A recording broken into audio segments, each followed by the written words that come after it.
We're going on a journey into the darkest chasms and caverns of the mind, deep down into the unconscious. We find a shadowy labyrinth with innumerable winding gates and alleys. At the center of the maze, we find a door, ancient and ornately carved with symbols and hieroglyphs from the earliest dawn of man. Do you dare? Perhaps you'd better not. Don't open the door.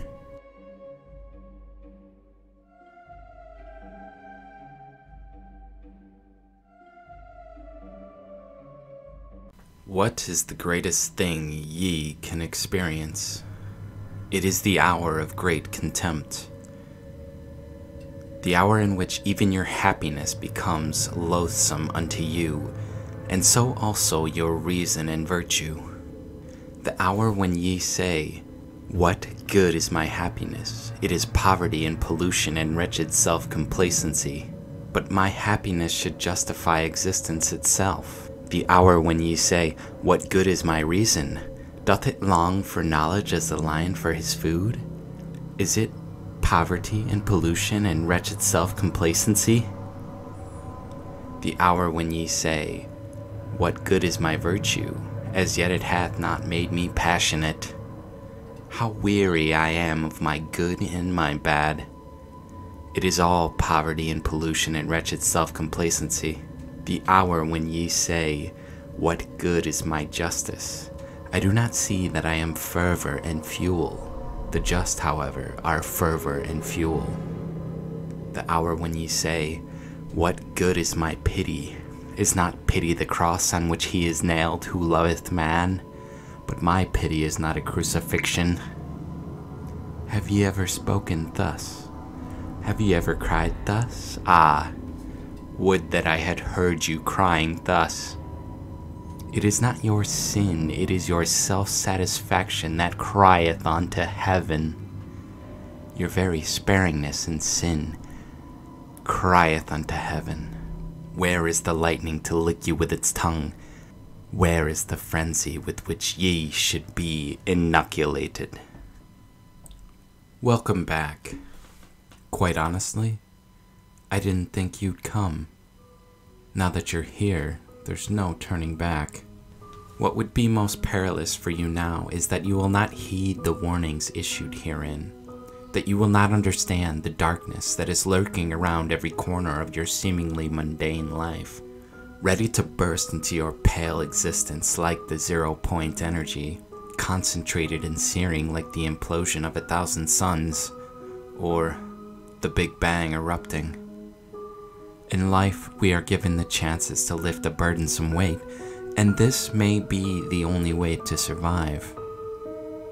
Like to an astronaut in zero gravity, sometimes carrying a load is the only way to survive the natural progression of decay. Decades of psychological pain and torment will wither even the best of you, and the strongest. Take note of our protagonist, his fantastical wishes, his short-sighted desires. See whether they lead into a maelstrom of chaos and death, or whether his chosen path is the one of pragmatic and Darwinian survival. Just remember, every choice is a door in a Monty Hall problem. Will you open it, or will you change doors with your Bayesian intuition? You must choose something. One door or the other, for you're beyond the point of no return. Remember, don't open the door. The Hunt. The phone rang at the same time the thunder erupted, causing me to jump awake into a sitting position in the bed. I had a hell of a hangover from the department cocktail party, and the grogginess was as if it were grog that I had been drinking. It caused me to be unable to immediately locate my cell phone, which was exploding with sound, a sound which in turn was imploding my eardrums in the small New York City apartment bedroom. It was one of those moments that easily led me to question my life decisions up to this point. I was in the early career phase, just 2 years after finishing school. where I had obtained a bachelor's of science in biochemistry, where I had unintentionally carried over many of the habits from university life into the adult world. And in subtle ways, things were beginning to fall apart at the seams. I'd been drinking too much. I'd been going through girlfriends like water. The frat party was over, only I hadn't gotten the message, and things at work were tenuous at best. Not only was I failing to climb the career ladder, but I'd recently been scolded about a report that missed its deadline due to a failed assay that I'd handed off to a colleague. I'd gone home early that day with nausea and tremors after a long night out at the clubs. It didn't help matters much that I didn't remember most of the previous evening as I sat there struggling to put my password into my phone in time. I worked in a high-throughput assay lab at one of the big pharma companies at a site just north of the city. The job was relatively low-paying, long hours, and thankless. The site I worked at was just north of the city. However, in all my youthful wisdom, I decided to spend big on a tiny apartment in Manhattan for the lifestyle. Thanks to my massive rent check combined with student loan payments, I was perpetually broke and still had no savings despite 2 years of hard work. But work hard, play hard, stay broke, I suppose. As the phone continued ringing, my mind wandered listlessly as I wondered which of the random hookups over the past months could this be, and whether, as had happened numerous times already, one of them were seeking vengeance. As the phone finally clicked accept, I heard nothing at first, but some far-off distant sound. Eventually it became louder. Hello? Who is this? You're not in my contacts. I uttered as the state of affairs continued. I gradually resolved that the sound I was hearing was a gentle, quiet, sobbing sound. There was some unknown woman crying on the line. Hey, is this some kind of prank? I cried out with anger in my befuddled state of consciousness. That was when 2 words were uttered. 2 simple words that would shatter my existence and change my life forever. I'm pregnant. My eyes must have grown wide like saucers. I could remember that feeling of astounding incomprehension and amazement indeed. You're what? Look, you got the wrong guy. I always use protection. She giggled derisively, as if angry with herself, as if this were just the response she had been trying to convince herself she wouldn't receive. Always used protection. Is that statement supposed to hold up in court? You didn't use protection with me. You were drinking. So was I, she said calmly, but with undertones of wild emotion. I don't think so, I said just as calmly. I think I would remember that. I don't even know your name or where I met you. Nothing. This is ridiculous. Why are you calling me at this hour anyway to make these unfounded accusations? Like I said, you got the wrong guy. I could tell by the sigh I heard across the line that her mood was changing. She had an attitude now. The wrong guy. Really? Am I speaking with Michael Conrad? That's Conrad with a K. Yeah, that's what I thought. Unless I slept with your doppelganger. I know exactly who you are, and you know me. You'd better stop playing this game. It's unbecoming a man of your status. So she knew my name. Still, that didn't prove anything. She knew my habit of telling people it was Conrad with a K, and she apparently knew something about my family. But still, she could still be any of the nameless thousands of this city. If she thought I had family wealth that she could try to weasel her way into, she was barking up the wrong tree. My uncle, Victor, the industrialist, was estranged from the family for many years now. My brother rose me on modest means, Though some of her other brothers had been quite successful, it was nothing that exactly made the Forbes list, nothing to draw the interest of such vagabond intentions. I kept my cool, though, waiting to see where this whole thing was going. Look, if it's money you want, you'd better look elsewhere. My family... She cut me off. Don't you recognize my voice, Michael? It's Emily. We met at the Hunter's Lodge a few months ago. With this simple description, it all came rushing back to me in an instant. The night out, no different than the hundreds that had come before it. The drunken revelry, the celebration, the coming together of two souls on a night as rare, delicate, and celestial as a flickering candle under the night sky. The reckless abandon that I had taken to indulge in her beauty in that moment. On that night, I had felt that I loved her. The next morning, I'd felt nothing. I immediately felt ill. My mind began racing. The anger swelled within my chest. Wow. Hi, Emily. The resident bar slut. Nice to hear from you again. How many guys did you sleep with in the meantime? And you're selecting me out of all those lucky guys. You're trying to pawn this kid off on me? Big mistake. It's not gonna fly.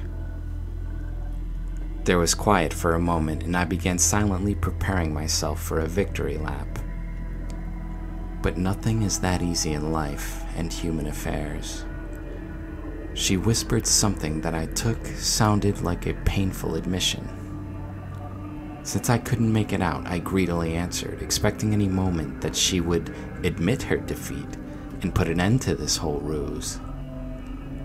Yes? What did you say? I demanded curtly. Her voice rose, barely perceptible, but this time I heard. You are the only one. You are the father. I now really lost my mind. Oh, hell now. Maybe I'm talking to the Virgin Mary. I'll tell you what. I'll make an agreement with you since you refuse to admit that I'm not the father of this child.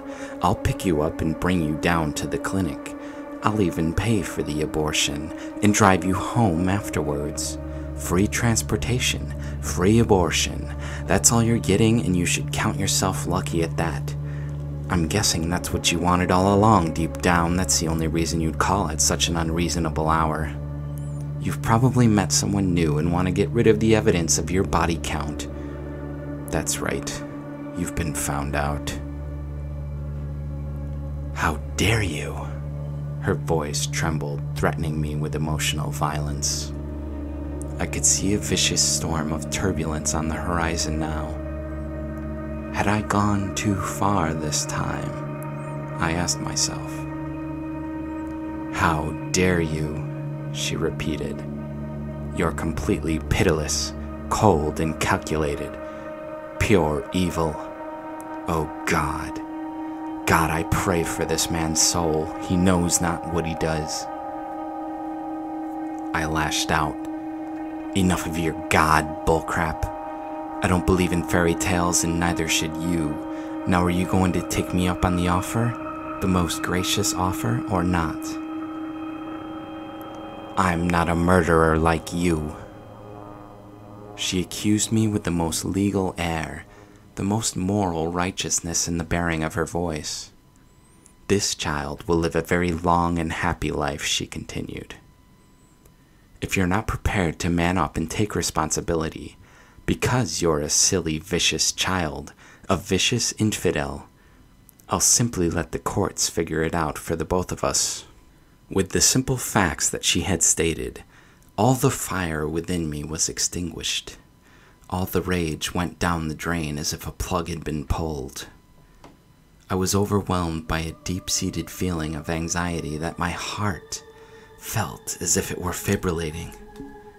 Hold on a second, I said in a weak, timorous voice. Let's just hit the pause button for a second and maybe rewind? Let's not do anything or say anything rash or that we might regret. She let out a sarcastic chuckle as I continued. Please, please hear me out. Why do you want to have this child anyways, especially with a guy like me who is, as you say, such a pitiful specimen? What kind of father would I be to this child, and what kind of life would it have without a good father, a stable household situation? What do you say to this? I must know. Is it fair to even bring such a life into the world we live in today with all the wars, the coming economic collapse, the loss of our most basic freedoms, which even now, every day, we are descending deeper into bondage? How will a child fare in a desolate world like our own? Think of it. She was quiet for a moment, and I could sense that wheels must be churning on the other end of the line. We would have to get married. It's the only way. As for everything else, we will place our faith in God. He will see us through. At this, I clapped my hands over my eyes. Emily, listen to me carefully. I don't believe in God. I'm an atheist, and I'm looking at the world around us objectively. I can see that you're blind to what's going on. But this world is descending quickly into the final ring of hell. That's an analogy I hope you understand. I can't in good conscience allow you to bring this child into the world. I understand you have your religious beliefs, but please understand the moral argument from my side. This is like my religion that you are violating. Her voice was completely pitiless and cold now. You won't allow me to give birth to my own child. You're unbelievable. This is so shocking, I think it deserves national headlines. So your religion is to believe that you have the right to kill unborn children whenever you please. What do you call it? Michael Conradism with a K? You're a disgraceful narcissist. How do you call yourself a man? This child will be born whether you like it or not. And if you do anything to try and stop me, you'll spend the rest of your days behind bars where you belong. I'll see you in court, you infamous scoundrel. You trapped me. You did this on purpose. This isn't fair, I cried out uncontrollably. With that, the line went dead. This isn't fair, I cried out again to no one but myself as I collapsed back onto the bed and thrashed in the sheets. When I finally calmed down sufficiently and was able to lay there listening to the storm in a state of feverish worry, I played out the future events that must take place. I imagined the phone call with my mother, the explanations, the accusations, mostly the shame. The unthinkable shame that I imagined I would bring upon her. The tears rolled freely down my cheeks as I imagined and even accepted my life having come to an end in such a pitiful, anticlimactic fashion at the tender age of 25. But all this was interrupted by the phone erupting again. I looked at the clock, and it was now 3 a.m. I knew it must be her. Maybe she'd had a change of heart. Maybe she'd come around to seeing things my way. Maybe there was some compromise in all of this. There were options other than abortion. There was adoption, and so forth. Perhaps she'd gotten cold feet. Fear over ruining her body and the uncertain financial situation to support the child, and so forth. When I answered, there was the unmistakable quiet sobbing again. Emily. Thank God, Emily. I called out through a veil of tears. What? Who's Emily? I heard a man's voice answer back. Who is this? I queried in a state of utter confusion. It's your Uncle Rod. All my worries of the moment instantly escaped my grasp with the utterance of such an unexpected caller. Uncle Rod, I stopped speechless. The sudden contrast of coinciding emotional states driving me into a state of utter paralysis. I hadn't heard from Uncle Roderick in about a year.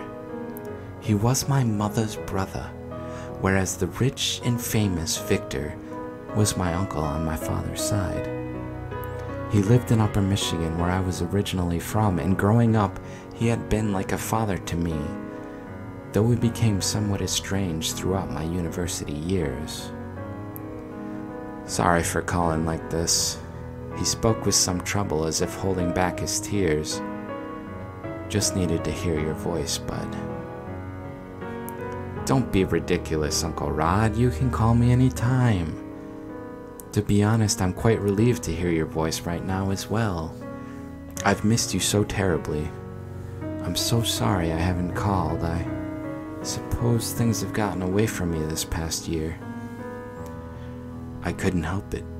Hearing the anguish in his voice and the memory of my current situation not quite fading, I began sobbing into the phone wholeheartedly. What's the matter, bud?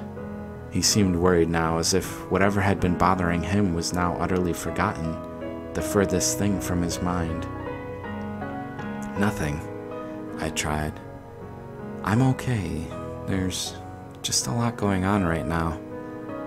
There was a moment of silence, I think, as Uncle Rod was letting my words sink in and processing them deeply.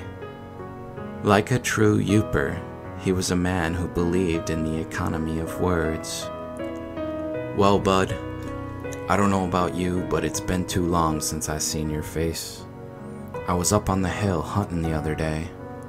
Couldn't stop thinking about everything, you know, what happened last year. But mainly about you too, my guardian angel. I was now too overwhelmed, too choked up to cut in. Well, I was thinking there's 2 weeks left in the season, bud. I'd love to have you come up and stay with me and hunt with me for a couple of weeks, for old time's sake. You could tell me all about what's going on with you, man to man up at the cabin. If I failed to mention it thus far, I need to let you know that Uncle Roderick is a genius. One of the finest gentlemen I've ever known. He always knew the right thing to say at the right time. And this was just the salve I needed, the ointment for these wounds. It would give me the time I needed to decide how to break the news to my mother, and I was sure that Uncle Rod would be full of sage advice and guidance, which was the one thing I needed the most at this time. In addition, I was genuinely worried. That pain and quiet sobbing, the gloom that overwhelmed his voice over the phone, I'd never heard him like that before. You see, his wife had passed away the year before. I'd heard little from him since then, and with my lifestyle being the way it was, things, very important things, could easily slip away from me in the whirlwind I inhabited. Luckily, I had saved up vacation, and the next day I put in for 2 weeks. My plan was to take a day to find all my hunting gear, clean my rifle, and pack up the car. The following day I would drive up to Michigan in a straight shot, the drive being something like 24 hours. I'd bring plenty of energy drinks to keep me focused and aware. That way we'd have well over a straight week to stalk the woods and come back with some king bucks in the back of the truck. Luckily, I still had my Michigan license and took my hunter's education years ago. I still bought my hunting license there every year, even though I hadn't been hunting since I started school. And I already had one in my wallet that I purchased online. I purchased a couple of 30 racks and threw them into the trunk with my bags and my .30-06 rifle. The night before I left, I laid in bed for hours, unfortunately unable to find sleep.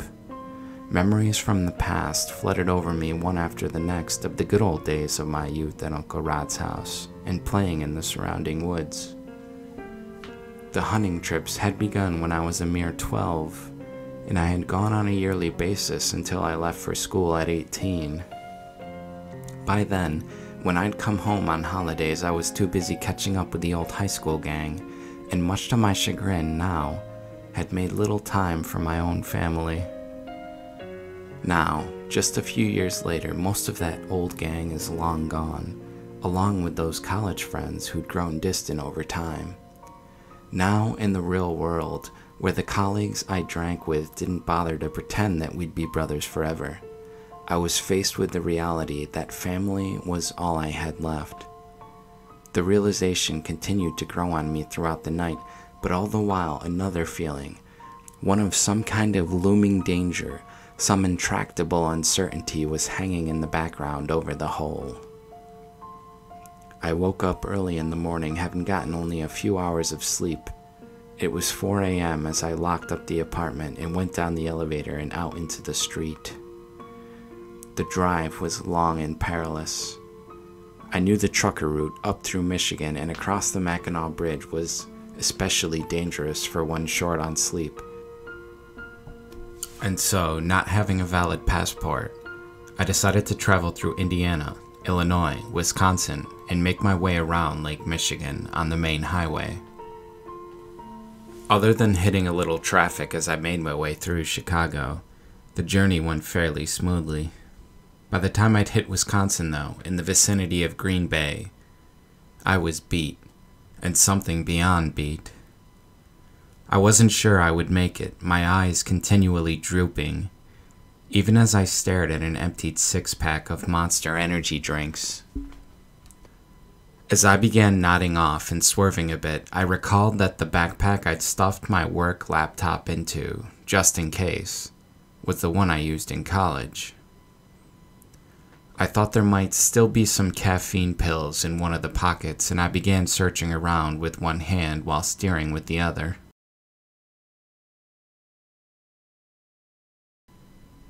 As I looked back at the fog-covered road in the thick of the morning dew, there I saw her, the woman, Emily, standing in the middle of the road, holding her arm at length, with her hand erect as if signaling me to stop. I screamed at the top of my lungs. The speedometer read 75 mph. I slammed on the brakes and just nearly veered around her. As the car sped past her, however, I watched as her face somehow smoothed up into a cloud and dissipated.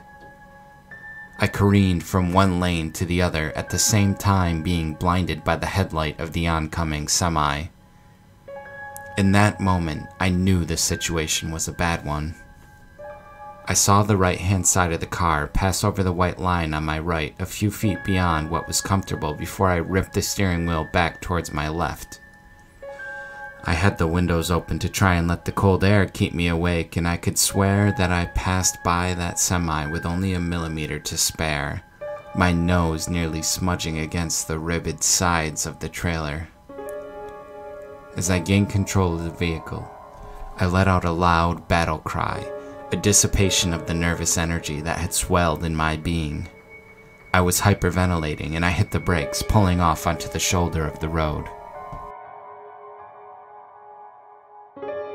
I imagined that my lack of sleep had caused some kind of admixture of hallucination of traumatic events that had occurred over the past few days. On the other hand, that looming feeling of danger returned, denser this time, more real, less abstract. I decided it was time to find a rest area and get a few hours of sleep before I crossed over into Michigan. I rolled into a truck stop, threw my car into park, went to the trunk and moved my rifle into the back seat before turning the ignition off and falling into a deep slumber. When I awoke, I threw a minor fit, searching for my cell phone and trying to figure out the time as I watched truckers milling about the area. It was still dark, but the early morning dawn was upon us. I sat up and stretched my sarcophagus limbs. For a man who'd been buried alive, I was ready to run. I grabbed the stale cup of coffee that sat in the drink holder and chugged it down before throwing the sedan in drive and racing back onto the highway. As I crossed the border of pure Michigan, all the pins and needles I felt in my rear truly spread and overwhelmed my being, my heart. I could barely contain my excitement at entering into a place that I could truly call home. I ended up passing through Houghton, Michigan, where I'd done my bachelor's degree. I stared wistfully at the small town where I'd rampaged with my frat brothers over the locals for a period of 4 years. The endless parties, the endless strings of women, the infinite debauchery all replayed before my eyes. My uncle lived in the upper part of the peninsula, something of a 35-minute drive from both Lake Bailey and the coast of Lake Superior. As I drew closer and closer, I could barely contain myself. But at the same time, I was struck by something unusual, and not even unusual, but what I intuited to be so. Up to that point, during the day previous, all had been sunny and bright. Right up to the time of the setting sun. This agreed with the weather prediction I'd read for the week. However, as soon as my GPS read 60 minutes till destination, the sky had turned gray and held a most ominous pallor. These feelings, which could be evaluated at the level of intuition only, I tried with all my might to force from the domain of my mind. At long last, I found myself pulling up the old familiar mile-long dirt drive as elation filled my being. As I rounded out that drive and pulled up to the front door, the towering white palatial house towered over me. It was a veritable mansion for the upper Michigan area, contained and sequestered deep into the country and the woods, a private lake. And surely I call it such, for it was 10 times larger than what you might label a mere pond, did bedeck the backyard, whereupon an illimitable wilderness took domain.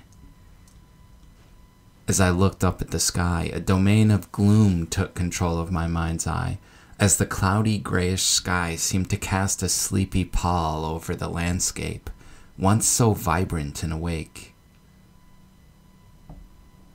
The grounds themselves seemed overgrown, unmowed, uncatered to.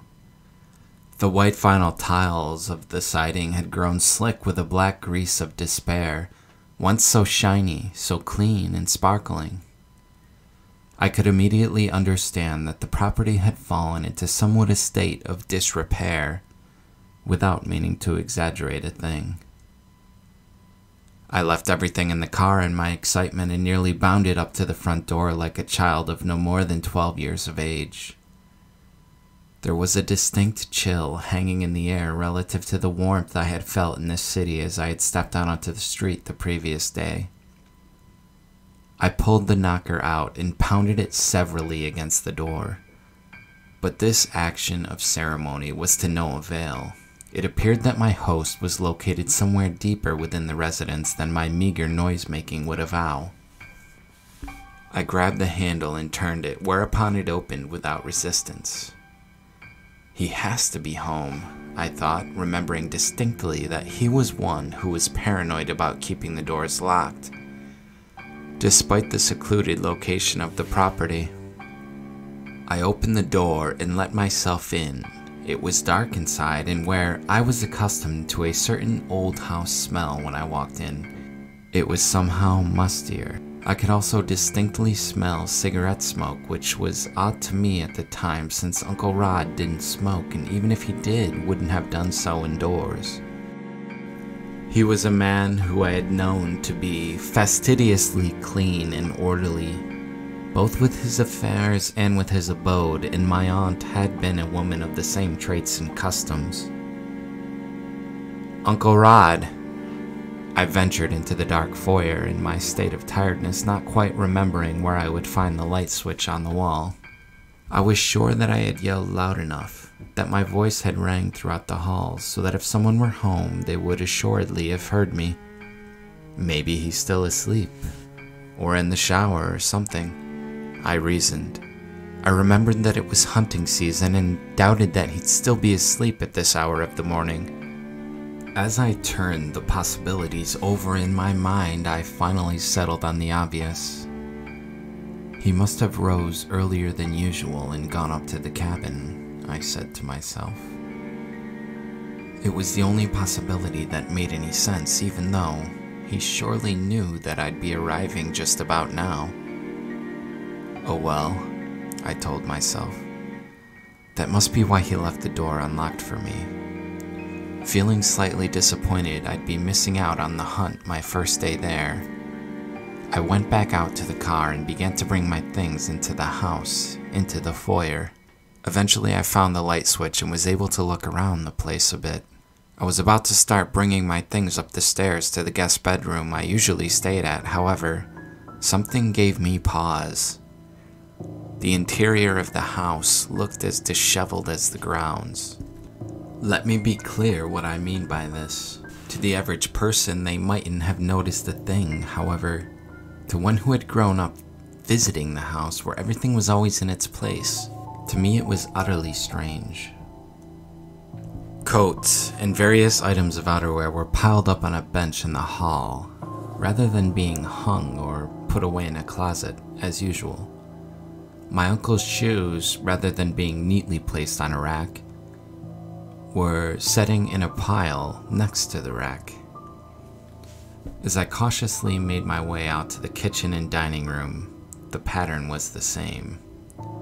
The sink was piled up with dishes, which would have never been the case previously. Various food items lay out on the counter, where they were in the slow process of spoiling. The trash also stood overfilled, and some coffee grounds and a banana peel had fallen onto the floor next to it. As I observed these details, pain and regret filled my chest, causing it to physically ache. This past year, I hadn't really spoken to the man whatsoever. I'd merely left him to wallow in unspeakable grief in total isolation.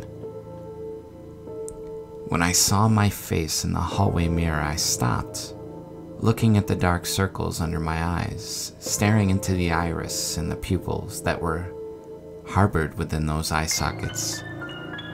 I began to wonder what sort of man would abandon those who mattered most to him in their time of utter need. I resolved to take a brief nap in the guest bedroom, feeling overwhelmed, and when I awoke, to clean the place up a bit as I waited for Uncle Rod to come back from the cabin. I fell asleep almost as soon as my head hit the pillow. I wasn't typically much of a dreamer, or one who remembers their dreams, but this time, in particular, was different. Somehow phantasmagorical, yet realer than reality. I was in the woods up behind the house. It was late evening and getting darker. Growing up, I'd played in those woods every summer. I still carried with me a mental map of every tree, every hollow, at least in the area in the near vicinity to the house. Therefore, since I didn't recognize my location, I knew I must be deeper into the woods than I had ever been accustomed to going. I wandered forward aimlessly into this dark, twisting world I'd been thrust into by the veil of sleep. As I did so, I got the feeling that a thickness and a darkness was hanging in the air, somehow like a canopy over the trees. There was some kind of unnatural density or a haze of sorts that was semi-impenetrable.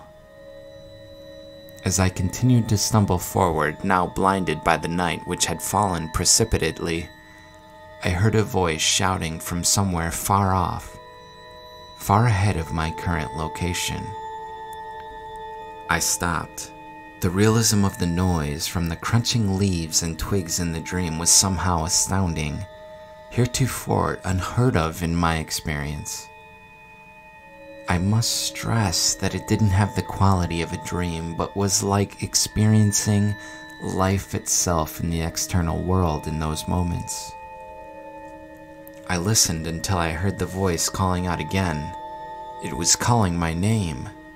I recognized the voice. It was undoubtedly Uncle Rod. He must have come looking for me. I couldn't remember why we were separated. Had I gone looking for Uncle Rod in the woods when he failed to return to the house? Had he returned to find my car in the otherwise empty domain, whereupon he had realized the twin errors of both parties, and gone out searching the woods for me? Me, who had gotten lost, perhaps fallen, become delirious in the opaquely dark woods. I began walking faster now in the direction of his voice, lest it should move in an opposite direction and begin moving further away, lest I should hear the sound of the four-wheeler revving up and slowly fading as my uncle, not finding any sign of me, ventured off into some other faraway corner of the woods. As I continued, I heard his voice at intervals, and as I drew closer, I excitedly picked up my pace until I was nearly running at full tilt, holding my forearms up to shield my face from the lashes of the branches. Right as I knew I must be fast upon him, I came into a relative clearing with a large, ancient-looking tree at its center. The tree's branches jutted out at odd twisting angles. It was devoid of leaves and appeared as if it were on the brink of death, if not dead already. It had infinitely intricate, small branches which branched into smaller branches and so on, creating a net-like appearance towards the top of the tree. The bark looked strange from the distance of my vantage point, as if there were some sort of symbols carved into it. As I attempted to regain my bearings, I felt a searing pain in my right shoulder. Instinctively tilting my head, looking down at my shoulder, whereupon I saw a pale hand with long nails digging in through my shirt. As I turned to face my attacker, I saw Uncle Rod, his mouth wide with terror. A black substance dripped down his brow and into his eyes, covering them like a thick syrup. I screamed. I sat up in the bed. Despite the fact that the comforter and sheets had been thrown off me onto the floor, I was soaked in sweat. I knew the house was cold, and the sun rising, whose rays now shone in the window, had only warmed the place slightly. I stood up quickly, feeling disoriented and not a little anxious over the nightmare I had just escaped from. In the cold of the house, my wet clothes now had me shivering. I could nearly see my breath in front of my eyes. I quickly pulled off my shirt and pants and retrieved fresh clothing from my bag. I then made my way downstairs with the desperate hope that Uncle Rod wasn't out of coffee, or groceries for that matter. As I turned the corner into the kitchen, there he was. Uncle Rod was standing by the sink, staring out the window up the hill with a hot cup of coffee steaming in his hands. I stood staring at him, not knowing how to interrupt him. "Uncle," I said merely. He turned to face me, and I was astonished. Last I saw him, his hair and beard were close cropped, as they had always been. Now, over the past year, they had grown into a wild and weed-ridden garden. He looked so tired, as if he had aged 10 years over the last one. "Hey, bud, was that you making all that noise?" He looked weary and suspicious. I was still tongue-tied, my mind still heavy with slumber and the exhaustion of the drive. "I was asleep, Uncle Rod. You weren't around when I got here, so I took a nap. Long drive." I crossed the kitchen and opened the cabinet, looking for a clean coffee mug, but finding none. "I'm sorry, bud. Forgot you were coming today. I was up to the cabin. Thought I saw something up there. When I heard you screaming, His face was pale and his eyes had a haunted look to them. "You heard screaming? Me screaming? Jeez, I'm sorry." I shut the cabinets in defeat as I stared at the half-empty coffee pot. "My bad," he said, ignoring my questions as if he now wanted to change the subject. He rummaged around in the sink and began scrubbing a regular drinking glass before rinsing it, drying it with a hand towel and handing it to me. I didn't say anything in return, just turned and poured my coffee into the glass, holding it above the liquid line so as not to burn myself. Before I could take a sip, I watched as the glass bottle neck slammed against the rim of the glass and a few ounces of brown liquid splashed in. I looked up, a little bit surprised. Gotta spice it up a little. I'm afraid it's that instant coffee garbage. Can't stand the stuff myself. But I haven't been to the store in a few weeks. I'm sorry. I watched as he splashed some into his own cup before taking another sip. Yeah, you know I'm not too particular, Uncle Rod. Anything warm will do for me right now. He merely gave me a 1,000-yard stare. You're right. It's mighty cold in here, bud. I've been saving the oil. They say it's gonna be a cruel winter this year. The fireplace does just fine to banish this kind of little chill. He set his cup down and began hurriedly moving around the dining room where the fireplace was located. Before I knew it, there was a fire roaring in the hearth. He returned to grab his cup and then moved back over towards the fire, standing in front of it to warm himself. As he rubbed his biceps to keep warm and held his hands out to the flame, I recognized myself in the traits I saw in him. This must be why, throughout my early development, we gravitated towards one another, even in spite of the normal series of family arguments, spats, and ills. Nothing had ever been able to keep us apart. Anything could be forgiven or looked past, it seemed. This is how real family was, in my opinion.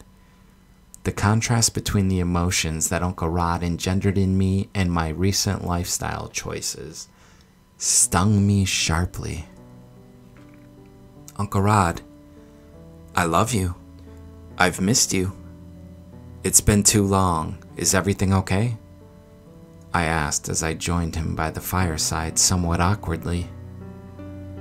He moved his eyes sidewise to look at me without fully turning his head. I love you too, bud. Yeah, I'm doing fine. I'm making it through any way I can. Uncle Rod was a stern man and he was old school, a man of few words. When he'd found out, he hadn't exactly taken kindly to me trying to become a city slicker.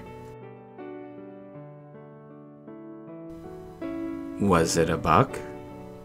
I said, simultaneously changing the subject and breaking the silence. He scrunched up his face a bit, looking at me as if taken aback, as if I had just made some random utterance. Was what a buck? He asked with a bit of a disgusted look at what he must have taken to be my lack of clarity and straightforwardness, my waste of words. You said you saw something up the cabin. Was it a buck? Remember that giant one we kept seeing a few years ago? The one that kept getting away, the one we called a ghost. His look of consternation melted and was replaced again with that haunted look, as if something in his thoughts was deeply troubling him, consuming him even. Sure, maybe it was. I don't know. Don't want to talk about it though, bud. We sat there for a while longer in silence. I got to thinking I should do or say something to break the ice between us once and for all. It had never been difficult to get Uncle Rod talking before. Something was definitely wrong and I needed to figure out a way out of this trouble for the both of us. Uncle Rod? I was thinking of going into town to pick up some supplies for the cabin. I'll stop to do a little fishing on the way. If I catch something, we could fry it up for lunch. If I run upstairs to get ready, could you write me a list of stuff you need? He pressed his lips together stubbornly before saying, I don't need anything. He pulled out his wallet, rifled through it, and handed me $100 bill. Just pick up whatever you need. Sorry, the cabinets are so empty. Sure, no problem. Thanks, Uncle Rod. I'll just help you clean up a bit before I go. Don't bother, he cut in harshly. The place is fine. You better get going. I want to get back up to the cabin before noon. I had never been this uncomfortable to be in another man's house before. I decided not to start an argument and to follow his orders directly. Yeah, I'll only be a couple hours. We'll get up there well before noon, I reckon. Thanks again, Uncle Rod. I love you, Uncle. I love you too, he muttered morosely as I turned, gulped down my coffee, and made my way upstairs to get my fishing pole and tackle.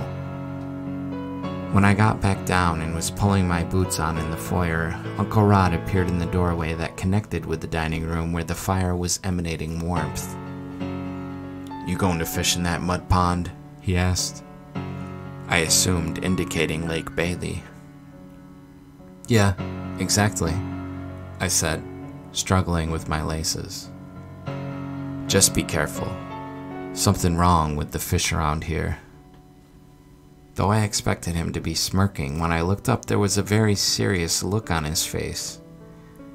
Before I could probe what he meant further, he had disappeared back into the kitchen. Outside, I noticed the sky was gray and overcast with a pale gloom, my intimations of sunshine being nothing more than the contrast with the darkness I'd arrived in. However, as I drove further away from the property, it seemed to be clearing up a bit and the sun became visible. I wondered if perhaps there was a weather system coming in over the hill, and if so, would it affect the plans for the hunt? When I stopped at the lake, I threw a couple of beers into my tackle box and found a path I'd used many times before that gave access to a nice flat area by the shore, where you could sit on a log, enjoy the sun with a beer in your hand, and throw your line in. As I sat casting lines and drinking my beer, I couldn't help but ponder what was going on with my uncle. Though nothing seemed too extraordinary in any of this, it is always disturbing when someone you know so well has even the slightest change in personality. Uncle Rod had worked as a rancher down south for much of his youth. He married around 30 and ended up moving back up north to work as a machinist and carpenter at the college, where he took over the family home that he, my mother, and their other brother had grown up in. In manner and bearing, he always reminded me of one of those Old West type characters, tough-minded, simple-speaking, with a pioneering attitude. He was the type who feared nothing. And now to see that haunted and fearful look in his eye that I had seen that morning, well, it was contagious, and had left me feeling somewhat haunted myself, as if at each moment I should be looking back over my shoulder, expecting to see the face and bony hand of the Grim Reaper reaching out for me. Eventually, I felt a small tug on my line and jerked the reel upwards. I could tell by the resistance it was nothing too big. I ended up reeling in a pike, maybe 10 inches. As I stared at it, its sharp, gnashing teeth made me feel sick. I'd hooked it right in the lip, one of those that comes out easy without doing much damage, and I was glad for it. The strange words of my uncle about these fish rung in my mind. I wasn't feeling the usual excitement I did when casting out a line for the first time in a long while. I threw it back in and tossed my pole into the dirt, content to simply sit there, lost in deep thought while I drank my second beer. My thoughts turned towards what had brought me here as if on a fearful summons. I was running away from my own troubles and running into the storm of my uncle's troubles. We both needed each other now, and terribly so. Amidst all of these tumultuous thoughts, I recalled Uncle Rod's warning to get back to the house without delay. And so I packed it in with no catch, and made my way off into the town to get some groceries and supplies. I'd been in that small grocery hundreds of times, but somehow in the space of about 5 years, I found it almost unrecognizable. The shelves seemed sparse and empty relative to before when they teemed with all sorts of cans and dried goods. I felt like the patrons stared at me as some kind of an invasive species, an outsider, as one who didn't belong. It wasn't to the same extent, but I felt the cashier and some of the people shopping also had that same haunted look, as if something indistinct and quite uncertain, something intangible, was troubling them in a very serious manner. I ended up picking up some bacon, shredded and sliced cheese, sausage links, eggs, sliced ham off the bone, some bone-in pork chops, ground beef, Kaiser rolls, spinach, and other items that could be fried up on a skillet up at the cabin. In addition to this, I grabbed a liter of bourbon and another rack of beers to stock the cooler up in the woods. On the way back, I noticed the closer I got to my uncle's place, the more the sky grew cloudy and gray, confirming my suspicions that there was a weather system, a cold front hanging over the hills. When I went in with the groceries, I was greeted by Uncle Rod cleaning his gun at the kitchen counter, something which never would have occurred during his years as a married man. The bottle of whiskey was on the counter, and a 2-finger glass sat by his elbow. "Go on, get your coveralls on, Michael. Get your pack ready. Let's get going before it's too late." I didn't ask what he meant by this "too late" utterance, but instead resolved to get things going in a hurry. I envisioned that once up in the woods, the haste of things would relax and wind down a bit, that we'd be able to catch up something proper and enjoy a few beers and some breakfast food while we revisited the old days and let the waves of healing nostalgia wash over both of us. Then, I might be able to ask for Uncle Rod's sage advice on my current predicaments in life. Not only this acutely bad situation, but my general listlessness, lack of ambition, and desultory way of moving through life. I could imagine that he must have been through something similar in his days of youth. I packed up most of the groceries into my hunting pack and got my camo uniform on. I had one of those double-sided coats, one side hunter's orange, the other side camouflage with tree branch and leaf patterns for non-snowy conditions. I also had 2 hats, one camo, one hunter's orange, and I put my orange on for the journey up to the cabin. Outside, my uncle had pulled 2 4-wheelers out of the garage, and I began strapping my pack, as well as the 3 racks of beer, to the back of mine, along with my camo patterned Savage 30-06 and a can of ammo with my magazine in it. Uncle Rod brought his 12-gauge, and though it was rifle season, I knew he had a crossbow he always kept hidden up at the cabin, in case something walked by real close and he could bag it out the window. Lastly, I noticed my uncle had his pistol on his hip as well. He didn't use it for hunting animals, but always brought it with him when he stayed up in the woods. As we revved up the wheeler, I remembered to run back to the house and lock the door, noticing that Uncle Rod had left it unlocked again. He noticed me doing it. "Thanks, bud. Don't know where my head is at these days. If it wasn't screwed on. Ready?" I watched as Uncle Rod sped off across the field, and I threw the wheeler in gear and followed after him. After we exited the yard, which was the mowed and cultivated area of the property, into the field proper, there was an established wheeler trail that would lead us all the way up to the cabin. However, there were multiple forking paths that would lead to other hunting areas or tree stands that had been set up on the property. And so I had to follow closely, given that I hadn't been up there in a while and was feeling foggy on some of the details, particularly as we moved deeper into the woods beyond the limits of my childhood play. After about half a mile, we were nearing the tree line. Under the overcast sky, the dense woods looked darker than I remember, like something out of a fairy tale where all light is banished within the mystic forest, I had a foreboding feeling, and the vision of what I had seen on the road near Green Bay on my way up here returned to me. It didn't make sense. Something wasn't quite adding up. There was a calm wind that had picked up, and the tree limbs all moved ceaselessly, giving the constant illusion of some animal moving in every direction one looked.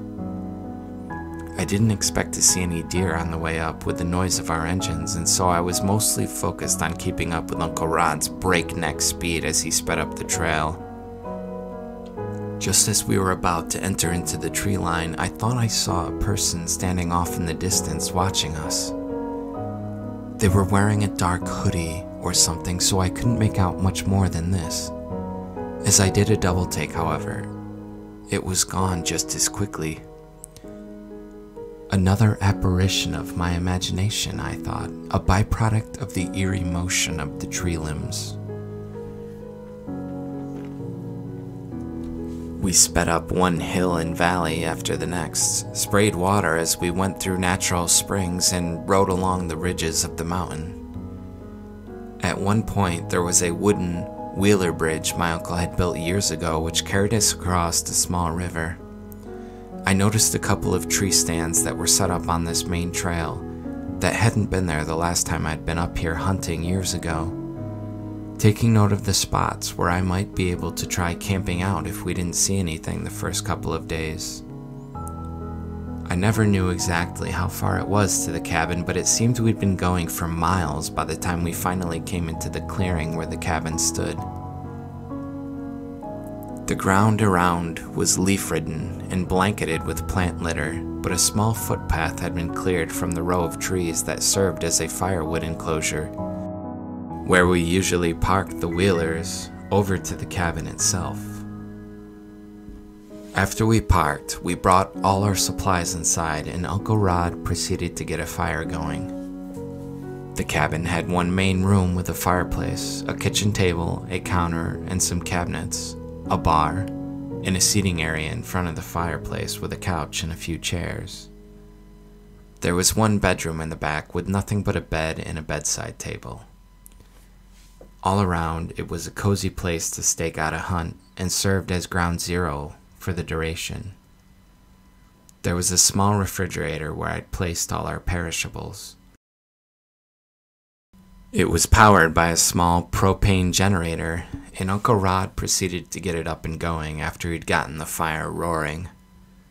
There were large windows on each wall of the cabin that opened horizontally and could be slid open quietly if you had the need to shoot something out the window, which did happen frequently given that my uncle had been sure to build the cabin in what he called a deer funnel, located basically in a basin with hills rising on all sides around it. It was an essential part of the trail the deer followed to get to their water sources, and therefore an ingenious location for a hunting cabin. As we settled in, it must have been a little past noon by the time the fire had died down enough that I could throw the griddle on and sear up some bacon and eggs and Kaiser rolls for Uncle Rod and I. Meanwhile, he'd immediately poured himself a stiff drink, and he'd begun smoking a cigarette standing at the window while I tended the food. "I didn't know you smoked. Thought you were against it," I ventured, attempting to get rid of this quiet spell that was hanging over all our interactions. "Haven't in years," he said, not bothering to turn around. "But given the current state of the world, I figured why not? Everything's going to hell in a handbasket anymore. You want one?" "Sure. Actually, if you got a cigar, I prefer that." He walked over to one of the cabinets and rummaged around before coming out with a cheap pack of cigars that had probably been sitting in there for years without my notice. Given that on previous hunts I hadn't even been drinking age, and Uncle Rod sharing a beer with me had been a huge deal for me at the time. "They're all yours." "Thanks," I said, accepting the pack but not immediately lighting one. I finished up making us each a couple of bacon, egg, and cheese sandwiches before removing the griddle and throwing a few more logs on. There were several gallons of distilled water under the bed in the back room that I knew were kept there for washing dishes and such in the sink, which in turn drained out somewhere further down the hill from the cabin.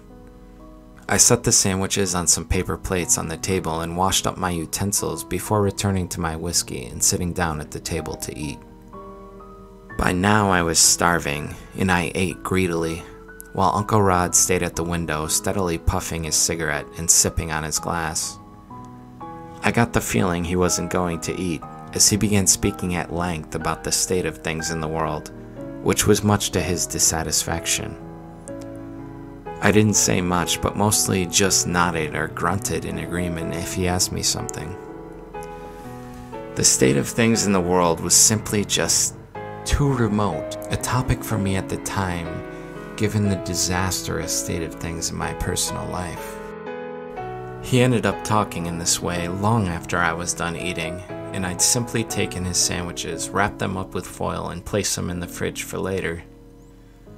When I was done with the whiskey, I didn't want him pouring me another immediately, and so I cracked a beer open and sat by the wall opposite him, creating a perch for myself to man that side of the woods.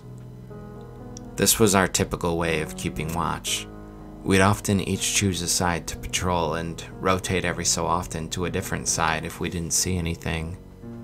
At the time I saw nothing but innumerable squirrels, and after a few more hours, and about 4 more beers, I was beginning to feel weary, not having caught up completely on my lost sleep yet.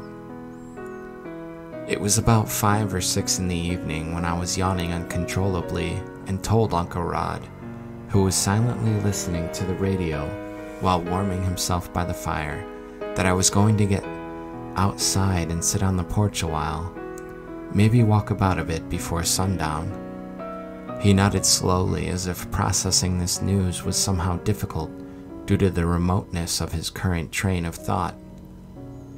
I threw my coat on, stuffed my pockets with a couple of beers, and grabbed my gun. As the evening had grown on, it had gotten chillier than I thought it would be. I grabbed my gloves out of my pockets and put them on. I could see my breath in front of my eyes, and I decided to smoke one of those old cigars to keep me warm, or at least feeling warm. The sound of the trees creaking in the wind was almost deafening at times as I stared up at the surrounding hills in the fading light, puffing on that stale cigar. I was getting a bit impatient with not seeing anything. It had been years since I'd been out after all, and I was dizzy with the desire for a kill. I got the idea that I might take a walk up the hill and see what I could see, drink a few beers on the hill before calling it a day. I double-checked that I had one in the chamber and my safety was on before shouldering my rifle, putting my cigar out, and heading out into the trees. I had this obsessive habit of repeating the rules of gun safety to myself whenever I went wandering about. I remembered that though this was my uncle's land, he did occasionally have friends who hunted there without the need to tell him, as well as your average trespassers, basically poachers, who as long as they were friendly and offered him a beer when he saw them, my uncle wasn't in the habit of scaring him off. Therefore, I stopped where I was and reversed my jacket to the orange side just in case. Then I recalled. 1. Keep your finger off the trigger until you're ready to shoot. 2. Assume every gun was loaded. Assume that the safety would malfunction. It is a mechanical device and subject to failures, just as any other mechanical device is. 3. Don't put your muzzle at anything you aren't willing to destroy. 4. Know your target, and beyond. This ritual of mine was one that had served me well so far. It may be ironic that I was having some drinks while being so concerned with safety, but this was kind of a way of life for us folks, in my family at least, and something that I'd never really questioned too deeply. It was no different than how I'd seamlessly fallen into that frat boy and hookup lifestyle. In this case, we had deep hillbilly roots. It was hard going up the steep hill, but when I'd made it to the top where the elevation leveled out a bit, I was able to sit down and watch the darkness begin to come on quickly. I sat against a tree on the ridge so that the cabin below was on my left side and the rest of the horizon on my right. Just as I cracked open my beer, lo and behold, I see something about 20 yards off at my 7 o'clock. A beautiful doe moved into view. I held my scope up to get a better look. Its tail flicked up and down, but it immediately moved behind some dense thickets of brush. Being right on the ridge and all, I couldn't figure on it coming out anywhere that I could lie in wait aiming, and the light was fading, too fast for that approach anyways. This was a monster doe. I had to take my chance. I was going to try and sneak up on it or else catch it on the jump with a dynamic shot. As I stood and began walking, I was grateful for the fact that I'd remembered to put on my orange so that Uncle Rod could clearly see me walking about on the ridge and not mistake me for a deer. Since he was shooting shotgun, it'd be a long shot for him to take aim at the deer all the way at the top of the hill anyways. His usual tactic in such situations would be to lie in wait or attempt to use a call to attract it down into the basin where it'd be a sitting duck. But you never could assume these kinds of things, and lately, many of my most basic assumptions were being violated. I crept at a nerve-wracking, slow pace, attempting to shift the leaves and brush favorably with my toe before putting my weight down on my boot. And it seemed to be working quite well, as the creaking of the trees was definitely outstripping the noise of my progression towards the doe.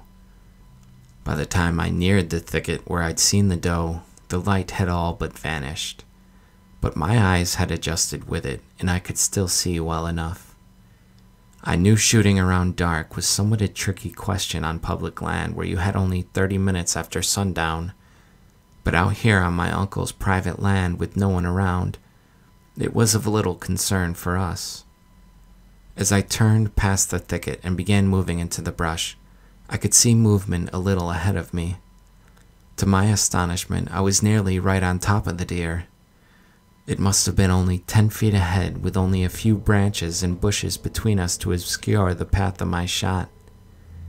The odd thing was, it was laying down, as if it had decided to bed down right there. I wasn't sure how I felt about taking a shot at a deer that was trying to go to sleep. I'd never been in this situation before, nor heard tales from someone who had. I wanted desperately to ask Uncle Rod about the ethics of it. I imagined many a hunter had taken a deer in less than glorious circumstances, and either kept quiet about it or reshaped the narrative in their own favor. But I hadn't yet, nor did I know whether it was something I'd be okay with. When it came to the ethics of anything, I felt like for the past few years it had been anything goes. I had begun to feel that moral questions were decidedly of a religious character, whereas I was an avowed atheist from the age of 12. And while during my youth my morals had been mainly absorbed from my relatives, once I'd moved out on my own, I suppose I began absorbing the influence of anyone who happened to be around me. The more I thought about this situation, the more physically ill and nauseous I became as I lifted my rifle and began to take aim at the deer as if out of the indecision alone. As if a marble can only sit at the top of a hill in a windstorm for so long, and eventually it will follow a certain random path despite any consequences. When I zoomed in with my scope, I wasn't quite sure what to make of what I was seeing. The deer didn't appear to be bedding down or sleeping. Rather, it was kind of swaying from side to side, just like the tree branches that periodically hopped into and out of my line of sight. "What the hell?" I whispered out audibly, a whisper that was carried out on the wind in the direction of that deer. Just as quickly, I saw something move on top of that deer. A black, shadowy, oozy something had as rapidly as the eye could track basically stood and placed its knee on the deer's neck. I screamed at the top of my lungs, flicked the safety off, and let a wild shot ring out in that direction. Without bothering to see whether I hit anything, I turned heel and ran, letting my rifle swing onto my shoulder with the barrel smacking me in the back of the head as I went. I tripped on the way down the hill and tumbled a ways, somersaulting on my side, losing my rifle at one point. When I came to a stop, I quickly scrambled up the hill a little ways and grabbed the rifle before sliding down the remainder on my ass. In an instant, I had bounced across that clearing, the while I thought I could hear or maybe feel footsteps following behind me. In one fell swoop, I opened the cabin door and catapulted myself inside. I hit the floor hard before scrambling on all fours back to slam the door shut and draw the bolt across. Uncle Rod was staring at me like he'd just seen a ghost. "What the hell, boy?" he uttered in astonishment. "Close the drapes, Uncle Rod. Shut the curtains already. Hurry." He did as I said without asking any more questions. I'm not sure if this was out of his superior judgment and survival instinct, or whether he was just humoring me in that moment, observing how hysterical and upset was my appearance. "Are the windows locked?" I followed up. He nodded at me as he sat down at the table and poured some bourbon whiskey into his empty glass. "You want a glass? Look like you could use it," he said in a matter-of-fact way. "Shh. Sure," I stuttered, standing up and brushing myself off. I first stumbled into the corner and set my rifle leaning there with the safety on before returning to the table and stripping off my boots and coveralls. The while I had expected at any moment to hear a pounding on the cabin door, but nothing of the sort occurred. As I finally sat down, I noticed my hand was shaking as I lifted the glass and brought it to my lips. The liquid, which burnt on the way down and filled my belly with boiling lava, helped me relax back into my skin suit, which I'd psychologically externalized from somewhere on my way down that hill. "Did you see something?" he asked finally. He'd been staring at me as if I were some kind of scientific specimen under a microscope. "Yeah," I whispered in the midst of choking down some more whiskey. "Was it a buck?" he asked me. I couldn't tell if he was being ironic. "No, a doe, but there was something else." He smiled now and clapped his hands together. "I knew it," he said mysteriously. "I just knew it. I'm not going crazy after all." While I was gone, he'd apparently stacked up a bunch of firewood on the wall near the fireplace, and he stood now to feed in some more logs. When he sat back down, he leaned over the table excitedly and spoke with an almost obsessive intensity. "I told you I saw something this morning, remember? I reckon we seen the same thing, and that wasn't the first time I'd seen it. The first time was down at the house." I looked at him with what must have been crazed, infinitely perplexed eyes. "You saw that thing down to the house? I mean, is it even a thing?" "I don't know what I saw. Could have been a shadow." He looked thoughtful now, stroking his chin. Next to his glass stood a shot glass, which he poured into instead. He took the couple ounces down in one go before continuing.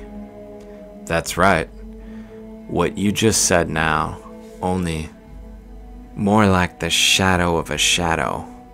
Something darker. Something less defined in its form. Yes. The first night I saw it, I was ripped right out of my sleep by the noise. I heard the cabinets downstairs in the kitchen opening and closing, like someone had broken in and was looking for something. So I grabbed my shotgun from under the bed and loaded it. Walked down the stairs real quiet like. I'd never had an intruder before living out here, though there was one occasion when I was living in Texas where a robber had broke in and I'd taken a shot at him.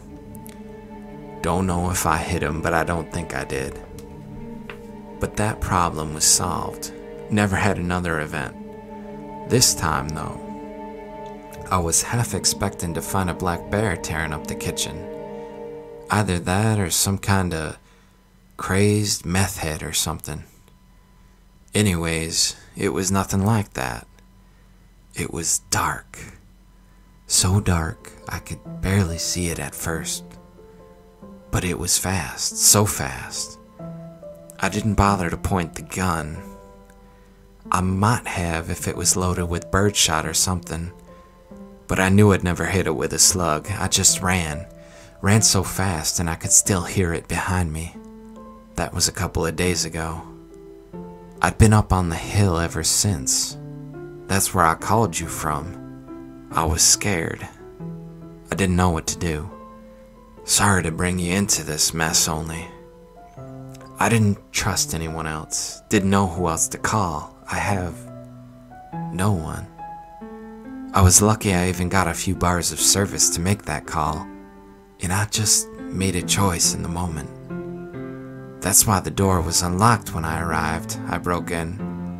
He slowly nodded, not breaking the constancy of his eye contact. Shit, I whispered.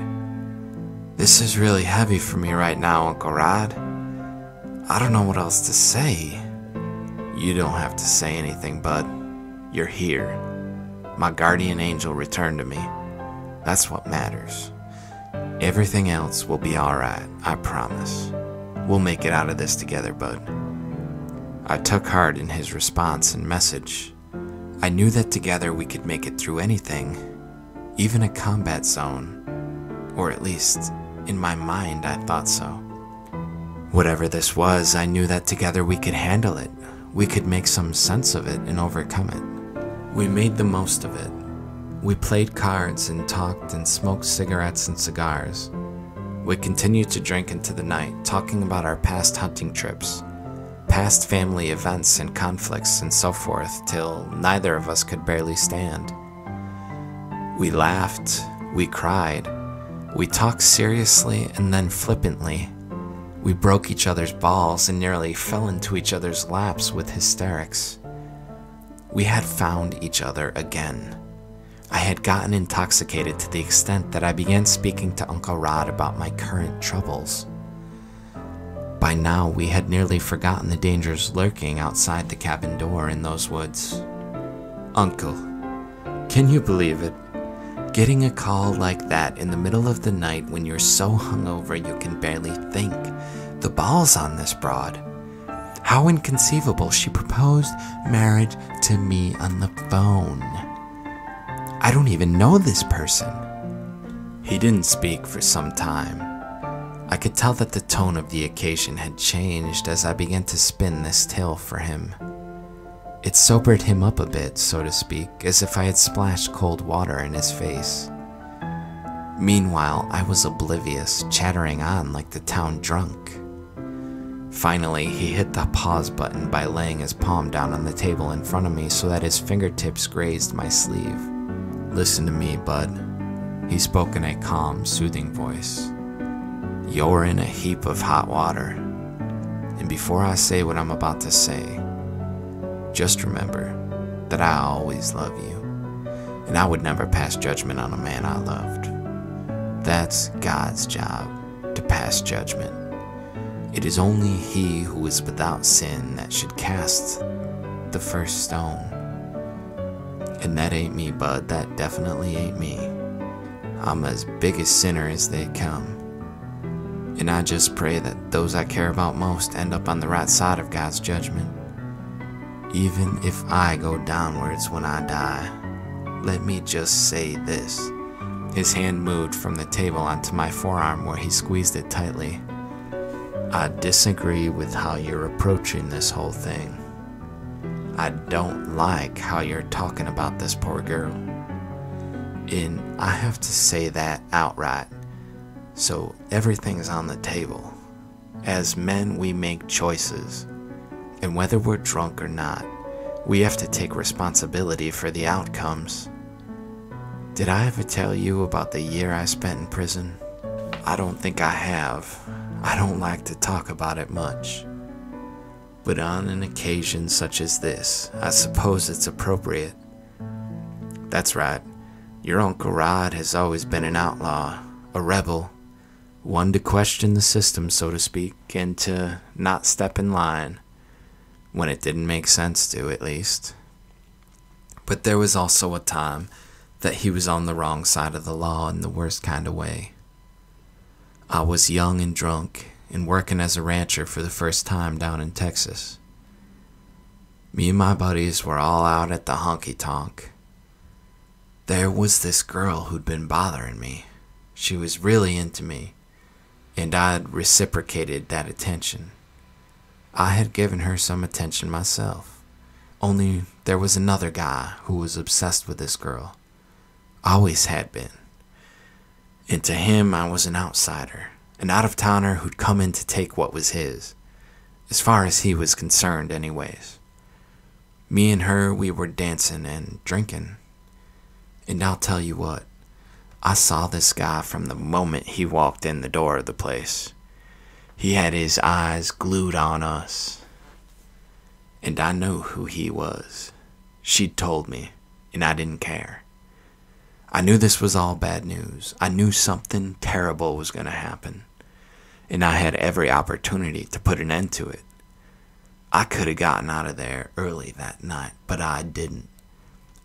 I'll tell you the truth, I was thrilled by it. The adventure of it, the excitement of it, the rivalry. All eyes in the place were on us, wondering which of us would make a move first. Which would challenge the other. And I tell you, I wasn't looking for trouble, so to speak, but I wasn't gonna run from it either. That was my attitude. And so I minded my business, and we danced and we drank and we kissed right under his nose. And we watched him fume and turn red and scowl and rant to his buddies. And we stayed blissfully aware, yet oblivious to the brewing storm.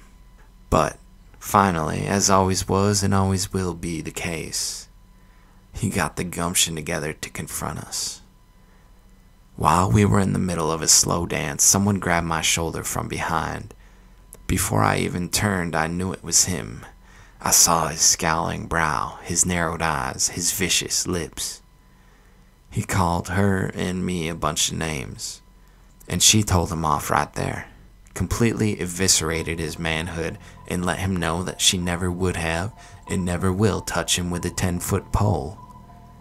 And that's when he asked me to step outside. And that's when I agreed to. Biggest mistake I ever made in my whole life. Outside, his buddies and mine gathered around. The girl watched us from the deck of the place, rooting me on, chiding this guy, breaking his balls and bullying his manhood from afar. I admit I was getting off on it. I was so confident I could take him that I simply walked up with my arms spread and tapped my chin, giving him the first swing on a platter. He was bigger than me too, don't forget that part. He had at least an inch on me and 20 or 30 pounds. But he looked somehow clumsy, and I was keen to this sort of thing. He took the bait hook, line, and sinker. He cracked me one good in the mouth. I started bleeding freely as I stumbled back, but I recovered quickly. Despite the fact that he had more power in his swing than I had reckoned for, but this time, when he came at me with a wild haymaker, I dodged to my right and caught him up unawares with an uppercut to the chin. I hadn't expected what happened next. I'd expected him to brush it off and keep charging. I'd even recoiled and been ready to spring back with a quick left to his kidney. But I never got the chance. It was somewhat like watching one of them cartoons or something. To this day, I can't barely describe it, but that uppercut had more than its intended effect. Instead of it being a glancing blow, it had connected squarely and accurately. I watched as his chin shot up and his neck extended more than seemed physically possible. I heard a loud cracking noise and noticed that his neck had twisted clockwise to a greater degree than any living man's could. He then dropped to the street like a fallen tree. He was dead. I killed him with one hit, and then I ran. But it wasn't long before I was apprehended. The judge took pity on me given my youth and the fact that I had witnesses who testified that I was attacked, that I hadn't thrown the first punch, that it was all in self-defense, as well as character witnesses who testified that this young man was a hothead, that this was bound to happen whether now or later, and whether he was the victim or someone else. But none of that mattered to me. I had committed the ultimate sin. I had taken the life of another man, and it didn't have to have happened. I could have stopped it. I could have left that girl with my tail between my legs, or even called the cops when he challenged me. But I hadn't. I was young and I was drunk and I'd made my choice. And so every day that I spent in jail for that year, I did real penance. I didn't regret the time, but my actions, my callous, thoughtless actions. I'd listened to his parents testify in court about the loss of their boy. I'd read the headlines when his mother committed suicide a few months after, and his father landed himself in prison after a drunken brawl. I knew that my careless actions had devastated not only a family, but an entire community. After that, I swore and I took a vow that I'd never shirk my responsibilities to my community of people and to the Lord again.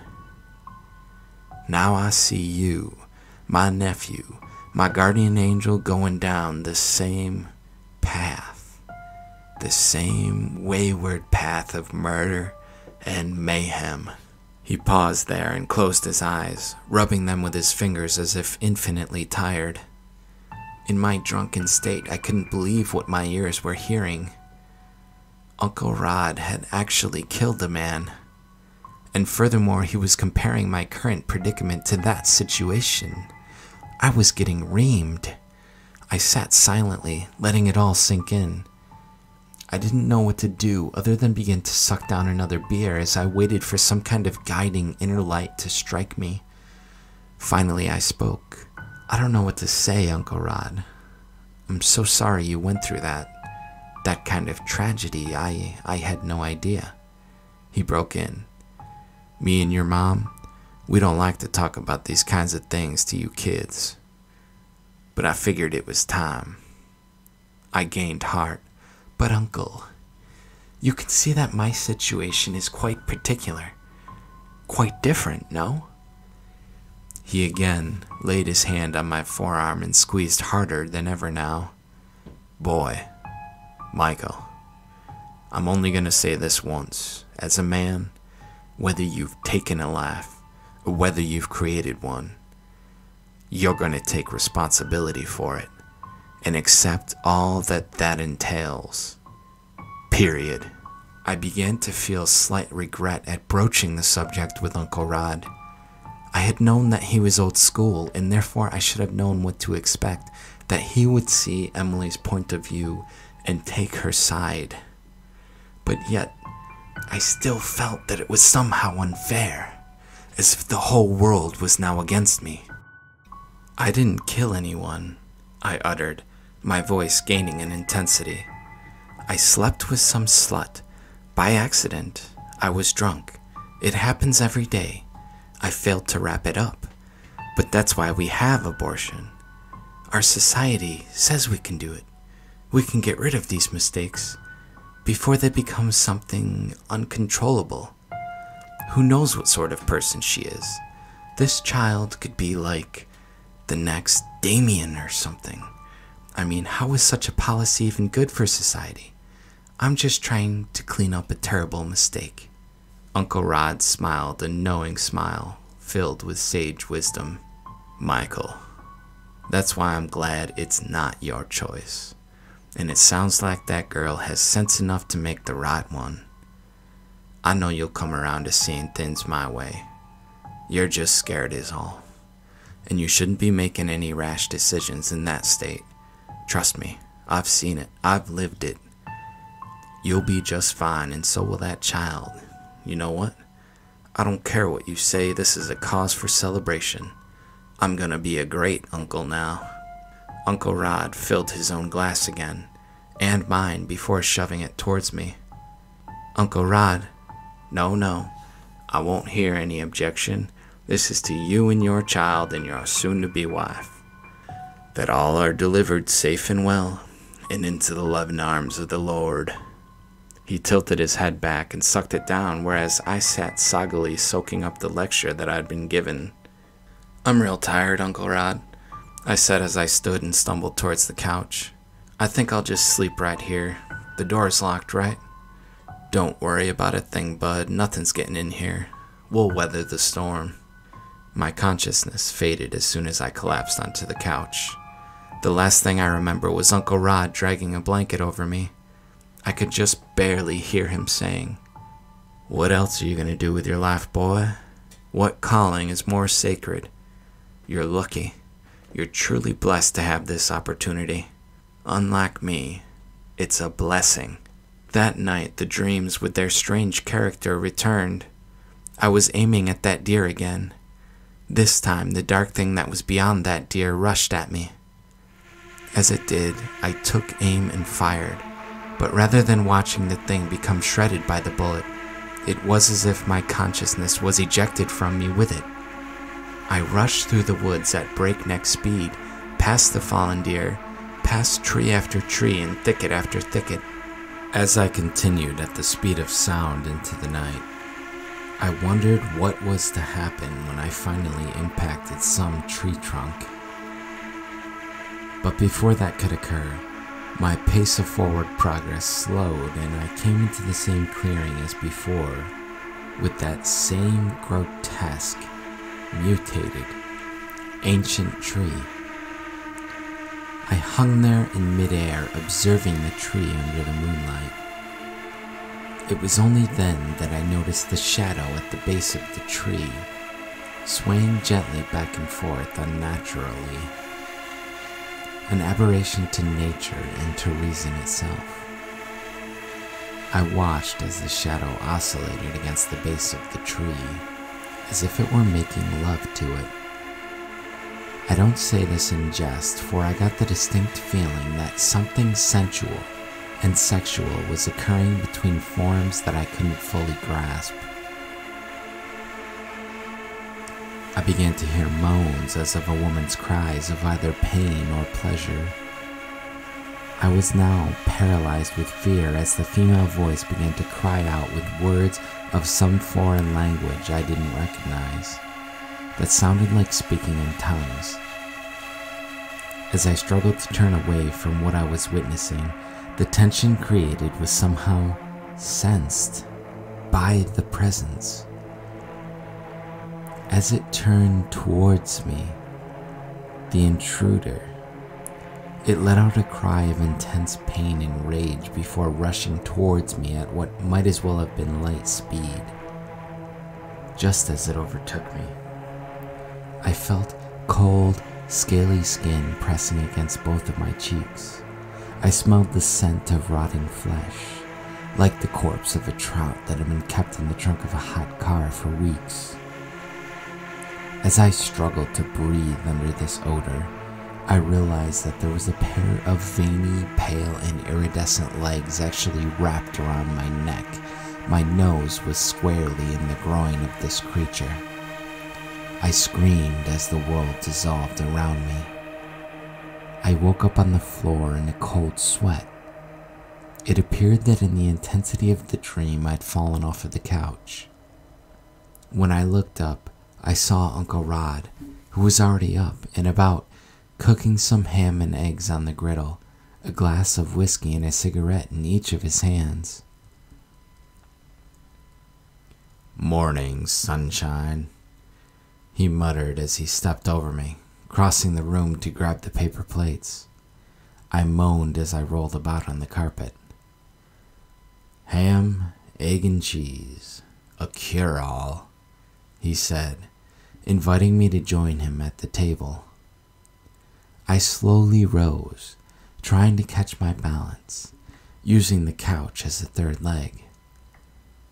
"Sonny, I thought you could handle your booze now," he chuckled at the sight of my pathetic frame trembling and nearly toppling over.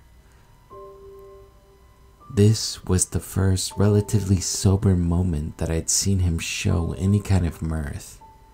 I laughed. I couldn't help it. The tensions of the previous night had been forgotten. "That's why I love you, Uncle Rod. You were always the one to make a sandwich for the village drunk."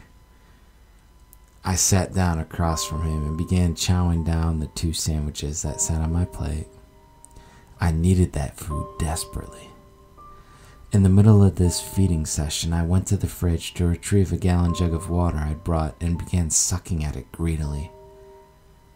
"Go easy on it," Uncle Rod cautioned me. "Always want to keep some reserves. We've got 2 more of those, in case we got stranded or something." "Sure. 2 more of those and 90 beers. I think we'll make it just fine.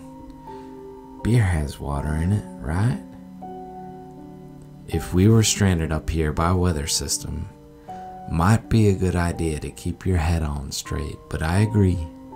Shit happens sometimes. Sometimes it can be hard to make the right decisions. So it's best to prepare like you're about to make the worst one." I finished eating before I spoke again. "Uncle Rod, after what I saw last night, and it being the same thing that you saw previously, how can we stay up here? How can we continue the hunt? It doesn't seem safe."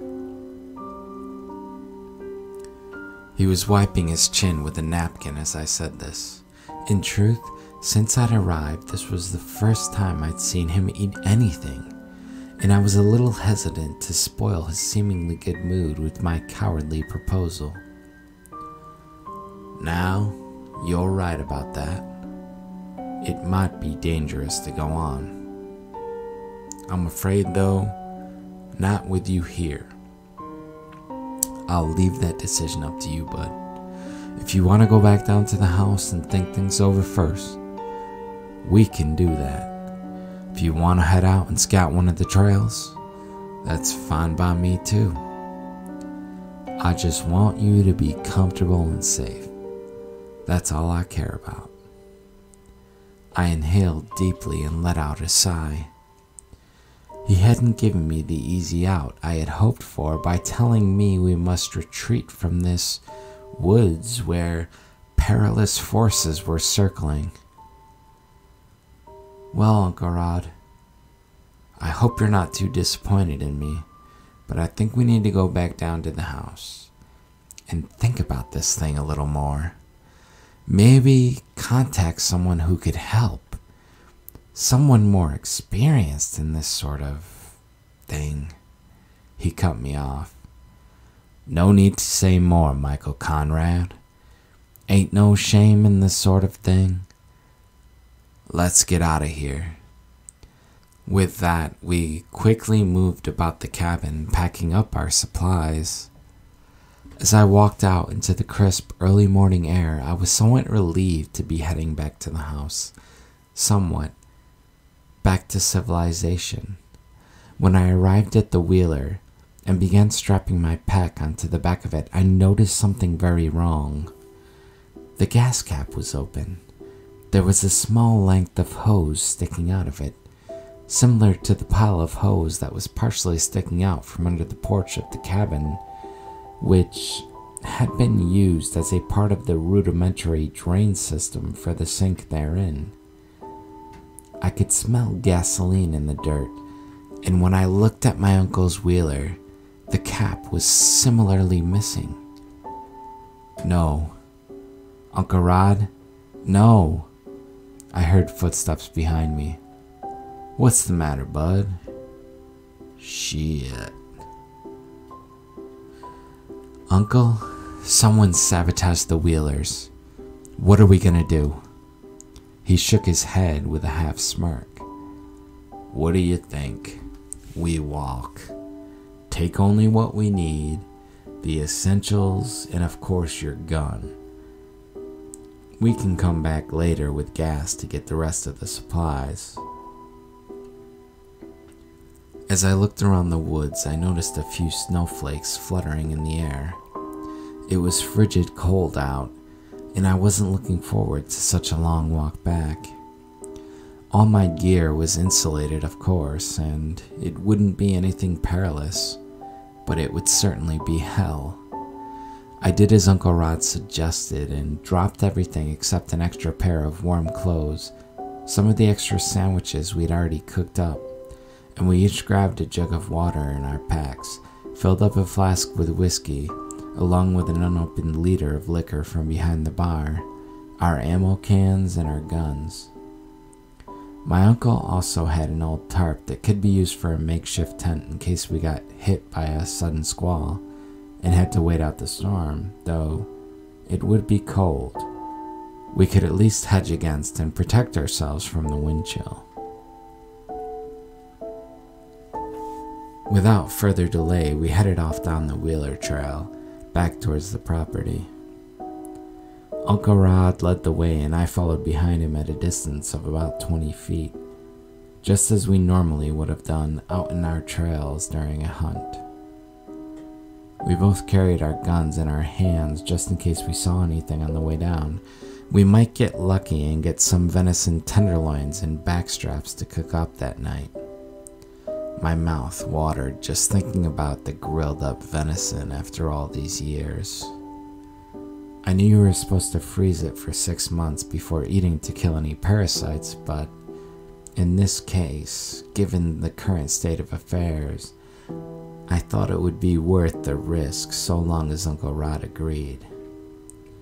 As we continued walking along the winding path, the cold began to really set in, permeating my uniform, my boots, everything down to the bone, causing me to begin shivering in an attempt to keep from freezing my tail off. We walked, and we walked some more. I became delirious, something like highway hypnosis except in the woods. It just all looked the same, as if the identical 30 feet of trail just simply repeated over and over. But I knew Uncle Rod must know the way, must be leading us to the way out, to the promised land. When we'd been going for more than a couple of hours at a good pace, I knew that we must be nearing the tree line sometime soon, that we must be some measurable distance, at least half, or at the very least a quarter of the way there. Before I got the chance to call out for some intel on this point, Uncle Rod paused, leaning against a tree and sloping down into a sitting position. I ran up to him and bent down so that we were at eye level. "What is it, Uncle? Are you tired? Hungry?"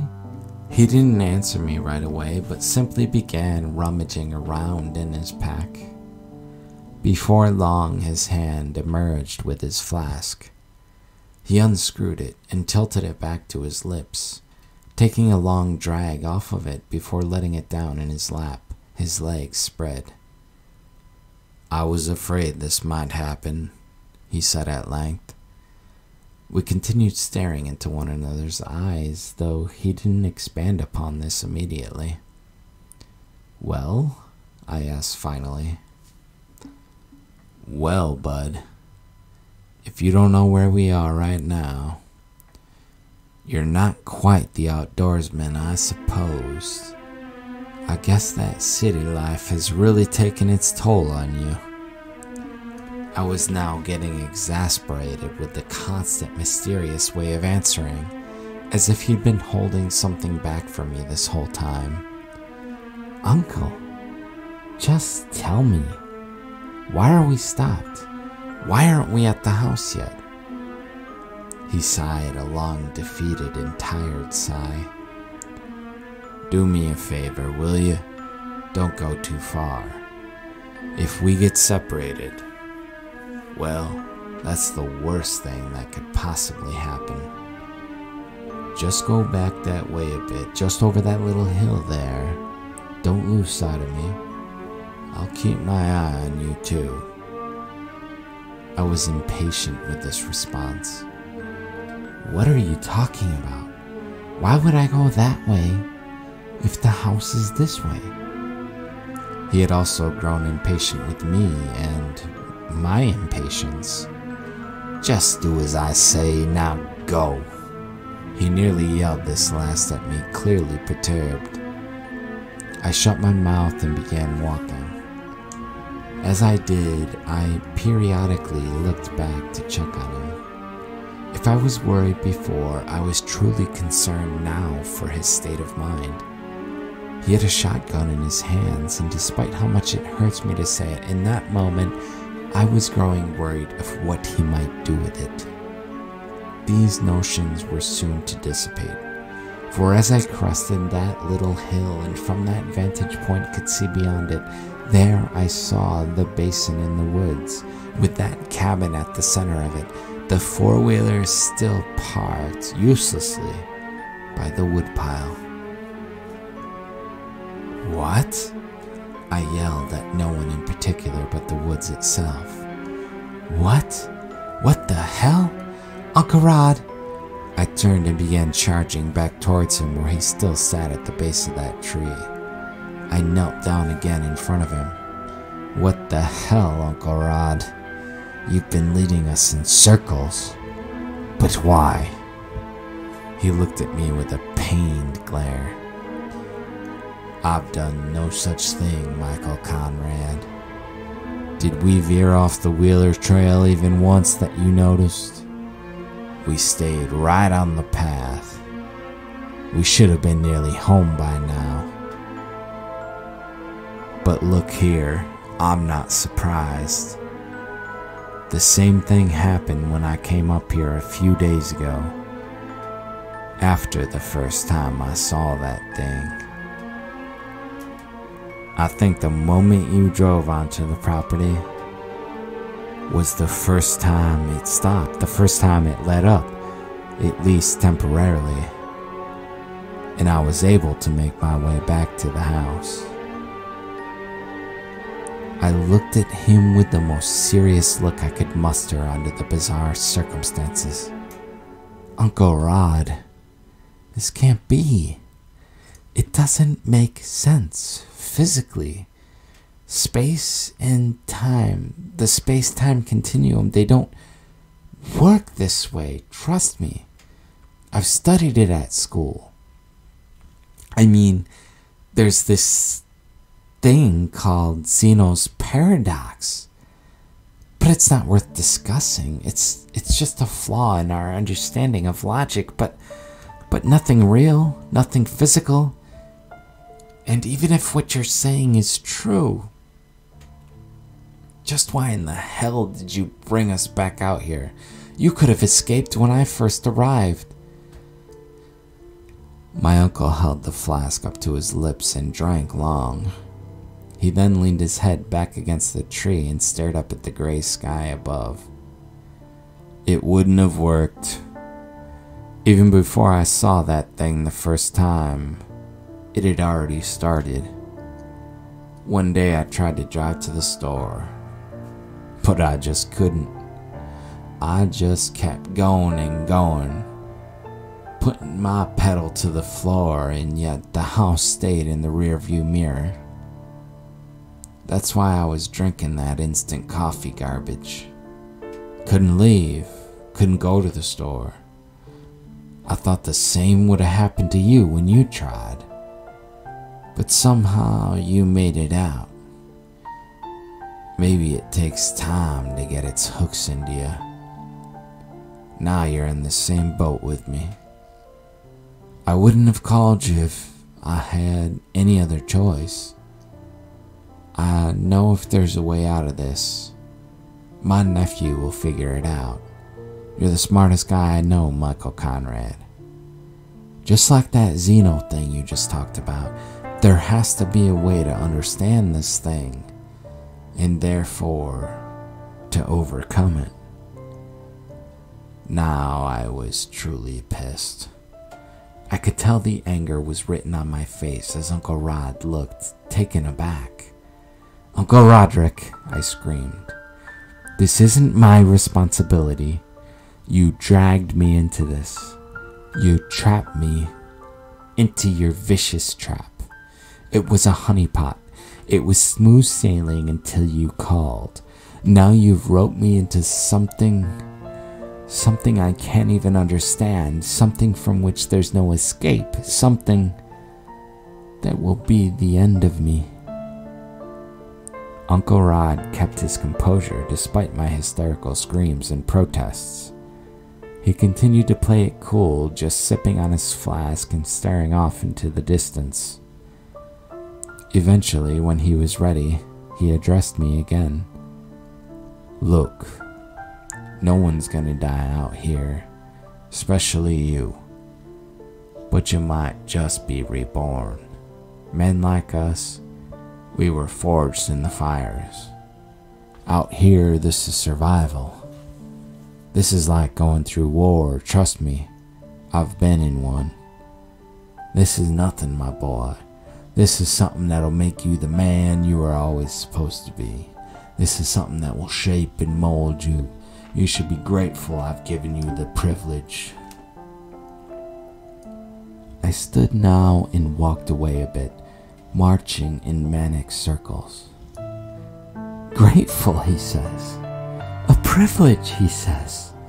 Sure, the privilege of being eaten alive by some kind of beast out here in the woods that eats deer whole. Eats deer whole? I don't think that's quite accurate, he interjected, I thought somewhat sarcastically. He threw his head back and chuckled as he finished off his flask. I don't know about you, bud, but I'm catching quite a chill out here. I'm gonna head back to the cabin. We can gather our thoughts and whatnot. Come up with a plan. Try to make some sense of this whole thing. Yeah, whatever, I muttered sourly as I watched him stand, bracing his frame against the tree. As he passed me, he turned and grabbed my shoulders, pulling my face within an inch of his own. Just promise me one thing. You and I can never be separated. Not by more than 30 feet. Not once, for any reason. If you decide to up and go somewhere, I go with you, and vice versa. Sure, whatever you say, boss. I spat, still angry with the revelations that had been leveled. Oh, no use crying over spilt milk, Uncle Rod grumbled at me. You'll get over it soon enough. With that, he took off down the trail, clearly expecting me to follow like a puppy at his heels. As I looked around, I realized I had no choice. Heeding his warning, I hung my head and followed him back in the direction to the cabin. Once inside, we took an inventory of our reserves. It was enough food to feed us both heartily for 3 days. We weren't so much worried about that, since we knew we could hunt something in the meantime, although Uncle Rod was adamant that the deer had nearly fled the area. I'd still seen plenty of squirrels scurrying about that we could shoot at with his pistol, or even attempt to trap them if need be. What really mattered was the water, which was our most precious commodity at this point.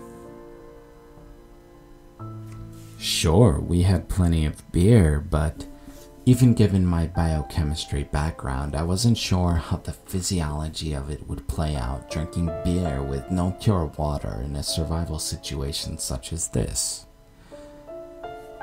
Throughout the day, Uncle Rod and I continued to man our lookout points, checking for deer.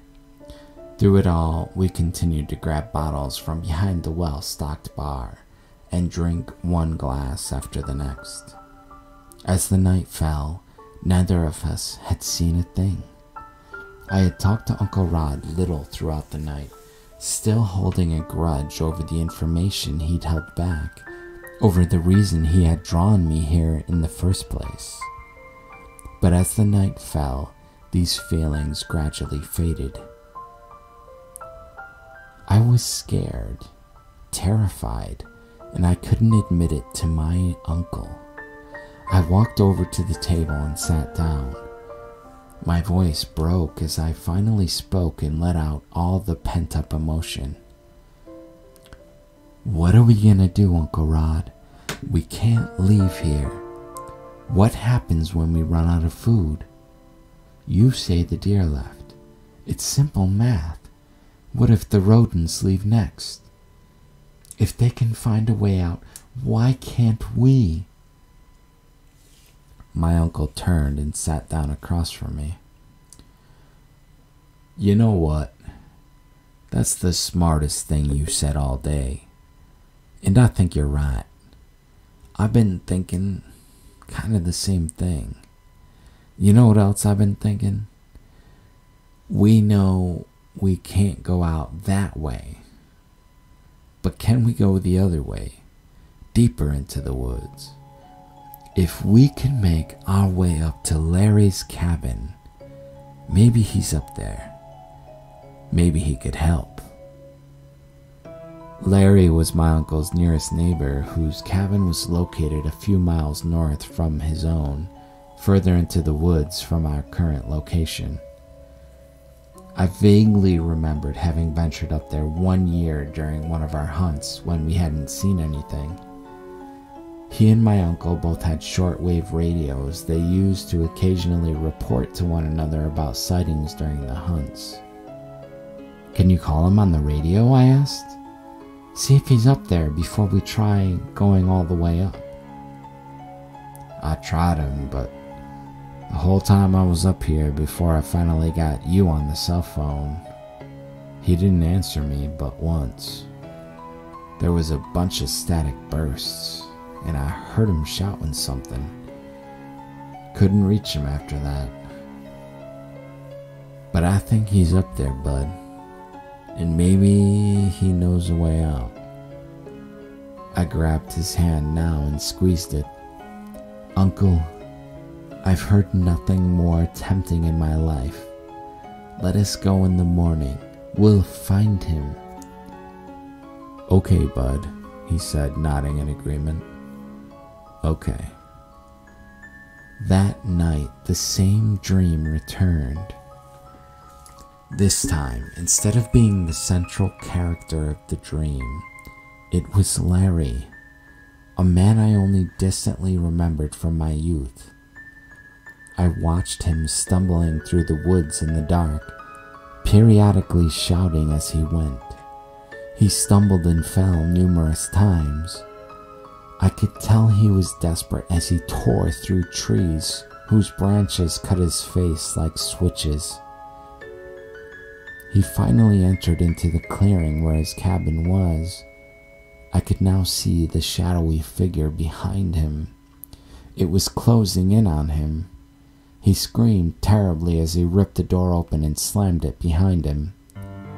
But it was too late. He was too slow, and the thing was inside with him. The screams of abject terror continued to ring out into the night until they abruptly stopped. I awoke. It was early morning, still dark out. My uncle was up again before me, wide awake and peeking out through one of the curtains.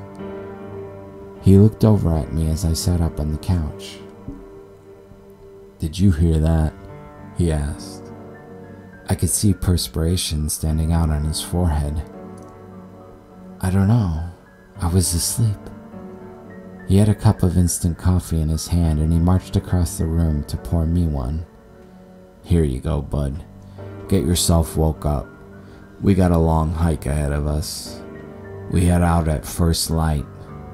We should make it there before dusk." I was slightly surprised by this projection. I remembered the last time I'd gone up there had been on a four-wheeler, of course, a journey which I now remembered took us quite some time. I reckoned we'd have to go pretty hard to achieve this goal, and that was exactly what Uncle Rod was intent on. If we got caught out in the dark with no shelter at this point, That could mean the end for us. Once we'd had our coffee and we were packed up with our supplies as well as the first time, minus a few sandwiches that we'd eaten the previous day, we were on our way. At the top of the hill where I'd spotted that deer, I stopped Uncle Rod and knelt down, searching the thicket. There was a pile of bloody leaves and some tufts of fur, but nothing else. The whole body, including innards, had been taken. The walk was long and treacherous, being mostly uphill. I was happy to see that the landmarks around me were definitely changing this time, and I confirmed this several times with Uncle Rod along the way, who assured me that we were making actual progress towards Larry's cabin. Progress was a good thing, and even though it was a trek, just the fact that we were going somewhere was enough to keep my spirits temporarily high and keep my exhausted legs pumping.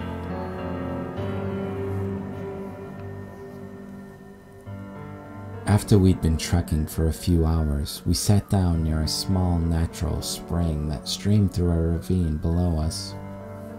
I pulled out some sandwiches we'd made for the trip, and I drank a couple of beers while Uncle Rod sipped from his flask steadily. We sat silently, but somehow the talk we'd had the other night kept returning to the forefront of my mind. I was obviously dissatisfied with the counsel Uncle Rod had given me on the subject that was so plaguing and weighing me down. I recalled how ecstatic he seemed at the idea of me having some spawn on this earth.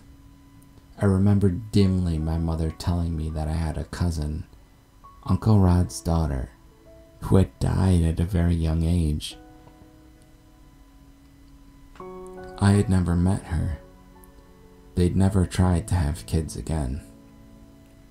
The idea of this seemed perplexing. I was getting to the point that I didn't know how to feel about anything anymore. I didn't have the guts to ask him about this though, not at a time like this. As it was finally time to get scarce, we shouldered our packs and continued the long, treacherous walk. I knew we must be getting close as I saw the trees thinning out somewhat, and I noticed the familiar sights of the landmarks, the boulders and so forth, that I had seen in the dream where I had watched Larry run through the woods at night. I watched as my uncle increased his pace to a trot, and I followed suit as we made our way up a sheer cliff by pulling ourselves up by the tree roots that jutted out from it. As we stood on a flat plateau, I noticed a cabin in the distance with smoke rising from its chimney. I followed my uncle along a footpath. I think we both noticed the man at the same time. Off to one side of the cabin, he stood, his back towards us, facing a strung-up deer, gutted with its middle split wide open, skin still on.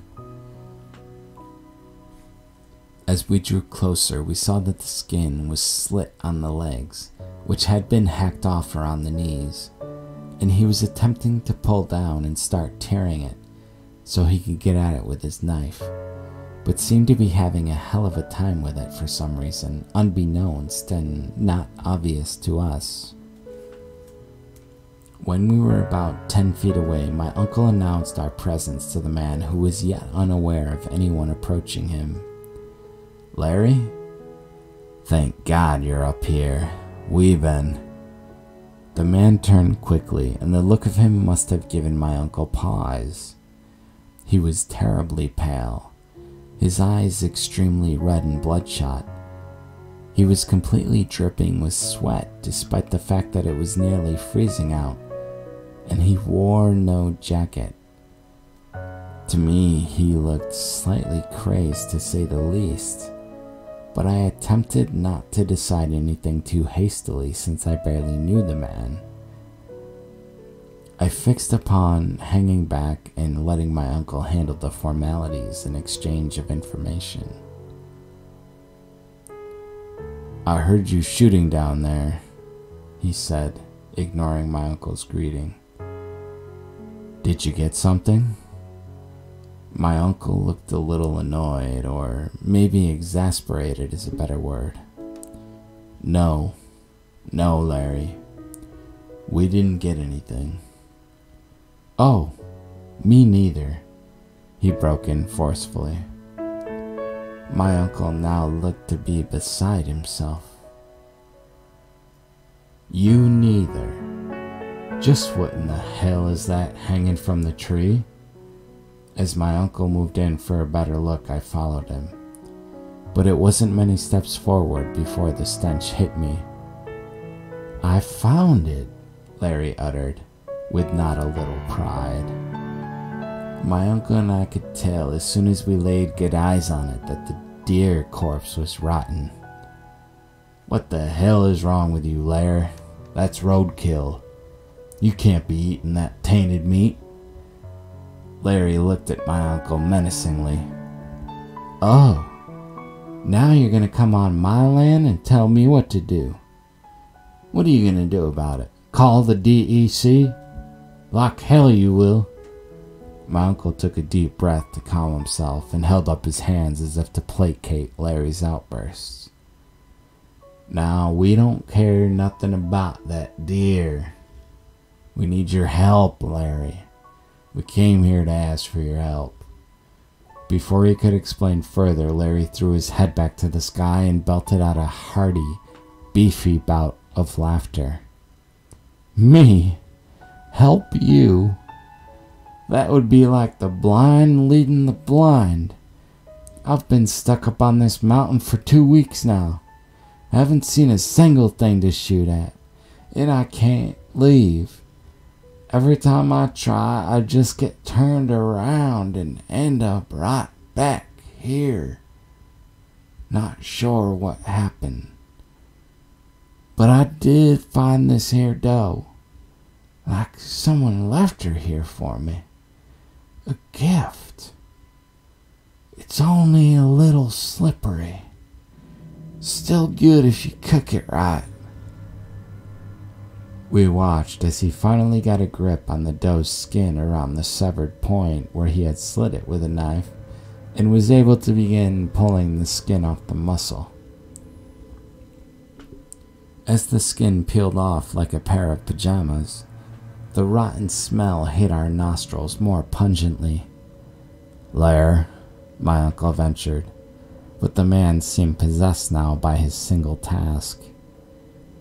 We watched as the pelt peeled off from the hips with surprising rapidity, as if the bonds of adhesion between skin and muscle had been drastically weakened.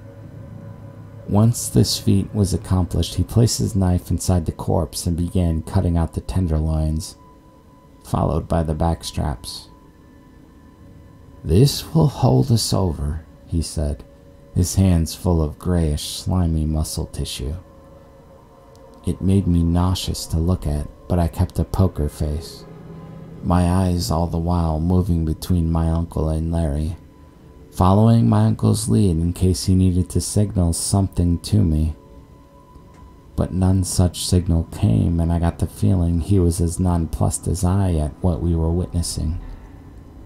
"Come on, boys, let's go cook this old meat up on the stove, and I'll get some shine in you while we're at it. Haven't seen you in about a decade, young man, but your uncle always brags about the college boy. This is a cause for celebration." My uncle and I watched him walk off towards the cabin and go inside. We looked at each other. My uncle nodded to me warily, and we both followed after him. Inside the cabin looked to be in a state of disarray, but that didn't necessarily surprise me given that he'd been stuck up here for a couple weeks now without food. I couldn't blame a man in a similar state for going into a rage that made the place look like it'd been through a whirlwind. We watched as Jerry threw a griddle into his wood stove and placed the hunks of meat on top of it. The rancid smell became putrid as the meat seared against the metal of the rack. as Larry shut the door of the stove. He sat down in a chair a few feet from it with tongs in his hand and motioned with his hand for my uncle and I to sit on the sofa across from him, a gesture to which we complied. As we got to sitting and settling into the couch, Larry placed his head in his hands and began rubbing at his eyes. When he finally lifted his head, he had an out-of-place smile on his face. I almost forgot. You boys want some shine? It's all I've been living on for days now. Ran out of potable water. He stood without letting us answer, rummaging around in one of his cabinets, and came back with a mason jar full of orange liquid. He hadn't brought any glasses with him as he slumped down, unscrewed the cap, and took a long draught off of the jar before groaning and letting out a loud sigh. He handed the jar to my uncle, who held it up to his nose and inhaled deeply. Is this Bob's stuff, Lair? Larry looked up at my uncle briefly without answering, and then turned his attention back towards the fire and the meat, as if he'd heard nothing, despite the fact that my uncle was artificially raising his voice for the sake of this delirious friend of his. I watched as my uncle shrugged and took a slug off the jar before grimacing, shuddering, and swallowing it down. When my uncle held the jar in my direction, I placed my hand on it and pressed it back, signaling that I wasn't interested. But somehow this caught Larry's notice more than anything we'd said or done up to that point. What's the matter, boy? He turned towards me violently on his chair, waving his red-hot tongs in my direction. You got a problem with my shine? It's the finest in the county. You at least gotta give it a try. My uncle held it towards me insistently and nodded. But before I could even react, Larry had stood and holding the tong right up to my face, his eyes wide with spittle flying from his mouth, he shouted at me, Boy, you think you're better than me? College boy, I'll show you our hillbilly ways, you city slicker, you little poof. I took the jar in my hand as I leaned back as far as possible from Larry. Simultaneously, my uncle had stood, had reached out his arm between Larry and I, and was in the process of shoving him backwards. You sit the hell down, Larry, my uncle said to him, his face mere inches from the other man's face. I didn't have a good vantage point, but from what I could reckon, Larry must have seen something in my uncle's eyes which were intimately close to his that had struck him the wrong way. For the man backed down immediately, brushed off his shirt as if he'd only just found some latent crumbs there, and sat down in his chair again. My uncle then proceeded to grab the jar from my hand, place it on the floor, and slide it across towards Larry. In response, Larry again placed his head into his hands and rubbed his eyes. At length, he opened up. I'm real sorry, Rod. I don't know what came over me. Things have been tough up here lately. Real tough. Never thought I'd see another man again. In truth, I told you it'd been a couple of weeks, but it might have been longer. I lost track a while back. Everything's all mixed up now. I can't think my way out of a wet paper bag. Something's happened to me, something bad. I'm not myself. I'm just not myself. Before I could process his words completely, I noticed his hand that had been reaching into his pocket had emerged with a semi-automatic 9mm, similar to the one my uncle carried with him during a hunt. He pointed it straight at me. I'm not quite sure what role he has to play in all of this, Rod, but I'm pretty sure he's brought the plague of old on us. This is biblical shit. Red paint on the doors and all. He has to be stopped, this city slicker. Whatever it is, it's gotten inside of my head. I can't think anymore. I can't. Something's wrong. My uncle held up his hand, reaching his right clear across the aisle of space between us, and placing it nearly on the gun as he motioned Larry to put it down. "Now, Larry, listen to me, Lair. You don't want to do this. This isn't you, Lair. You'd never do something like that. Put the gun down and stop pointing it at my nephew. Think of your late wife." Like my uncle, Larry was also a widower, a fact which undoubtedly had formed a bond between the two men over the past year, a bond that I could never in my wildest dreams imagine the nature of. I could see that my uncle's hands were trembling as he motioned for the man across from him to come to his senses. But no such happened. Instead, Larry moved the barrel of the gun towards his face and pointed it at his mouth as he spoke. "I can't do it anymore, Rod. You take over from here. Don't let her take you too. Don't let her take the boy. If you see the tree, if you see that tree, run. Just run, and never look back." As if I was watching some kind of fantastical film, I watched as he shoved the barrel into his mouth and pulled the trigger, blowing his brains wide across the wall behind him. At first, it seemed like something out of a cartoon, just the way my uncle had described watching that bully perish so many years ago. I couldn't quite comprehend that the explosion of this man's skull had been real, despite the fact that I had felt the fine spatter of his blood upon my face. I sat there just staring and blinking as the man fell back against the wall, and a small cloud of steam rose from the back of his head. When I finally turned my head a bit, I saw my uncle also staring, a single tear streaming from the corner of his eye down his cheek, before I went back to staring at Larry's corpse, the blood, and the gore in the front of his head as well as the wall behind him. I don't know how much time had passed like this. But finally I came to as I felt my uncle's palm slap me hard across the face. "Get up, boy. Get up now. We gotta get out of here before it's too late." When I stood, I felt as if I were floating on a cloud. My entire consciousness and embodiment seemed to be only from the neck up. I remember shouldering my pack in a daze as my uncle placed my hand on his shoulder and said, "Hold on and don't let go." I followed him out of the cabin and across Larry's yard that way. The sun had gone down completely. It was full dark now. The snowflakes that had threatened us earlier were finally in full bloom and coming down consistently. As I noticed the intensity of the snowfall and felt the cold pervading my boots and coveralls, I squeezed my uncle's shoulder and asked him, "Uncle, shouldn't we stay here at the cabin till morning? Where are we going? We can't make it back to your cabin in this, can we?"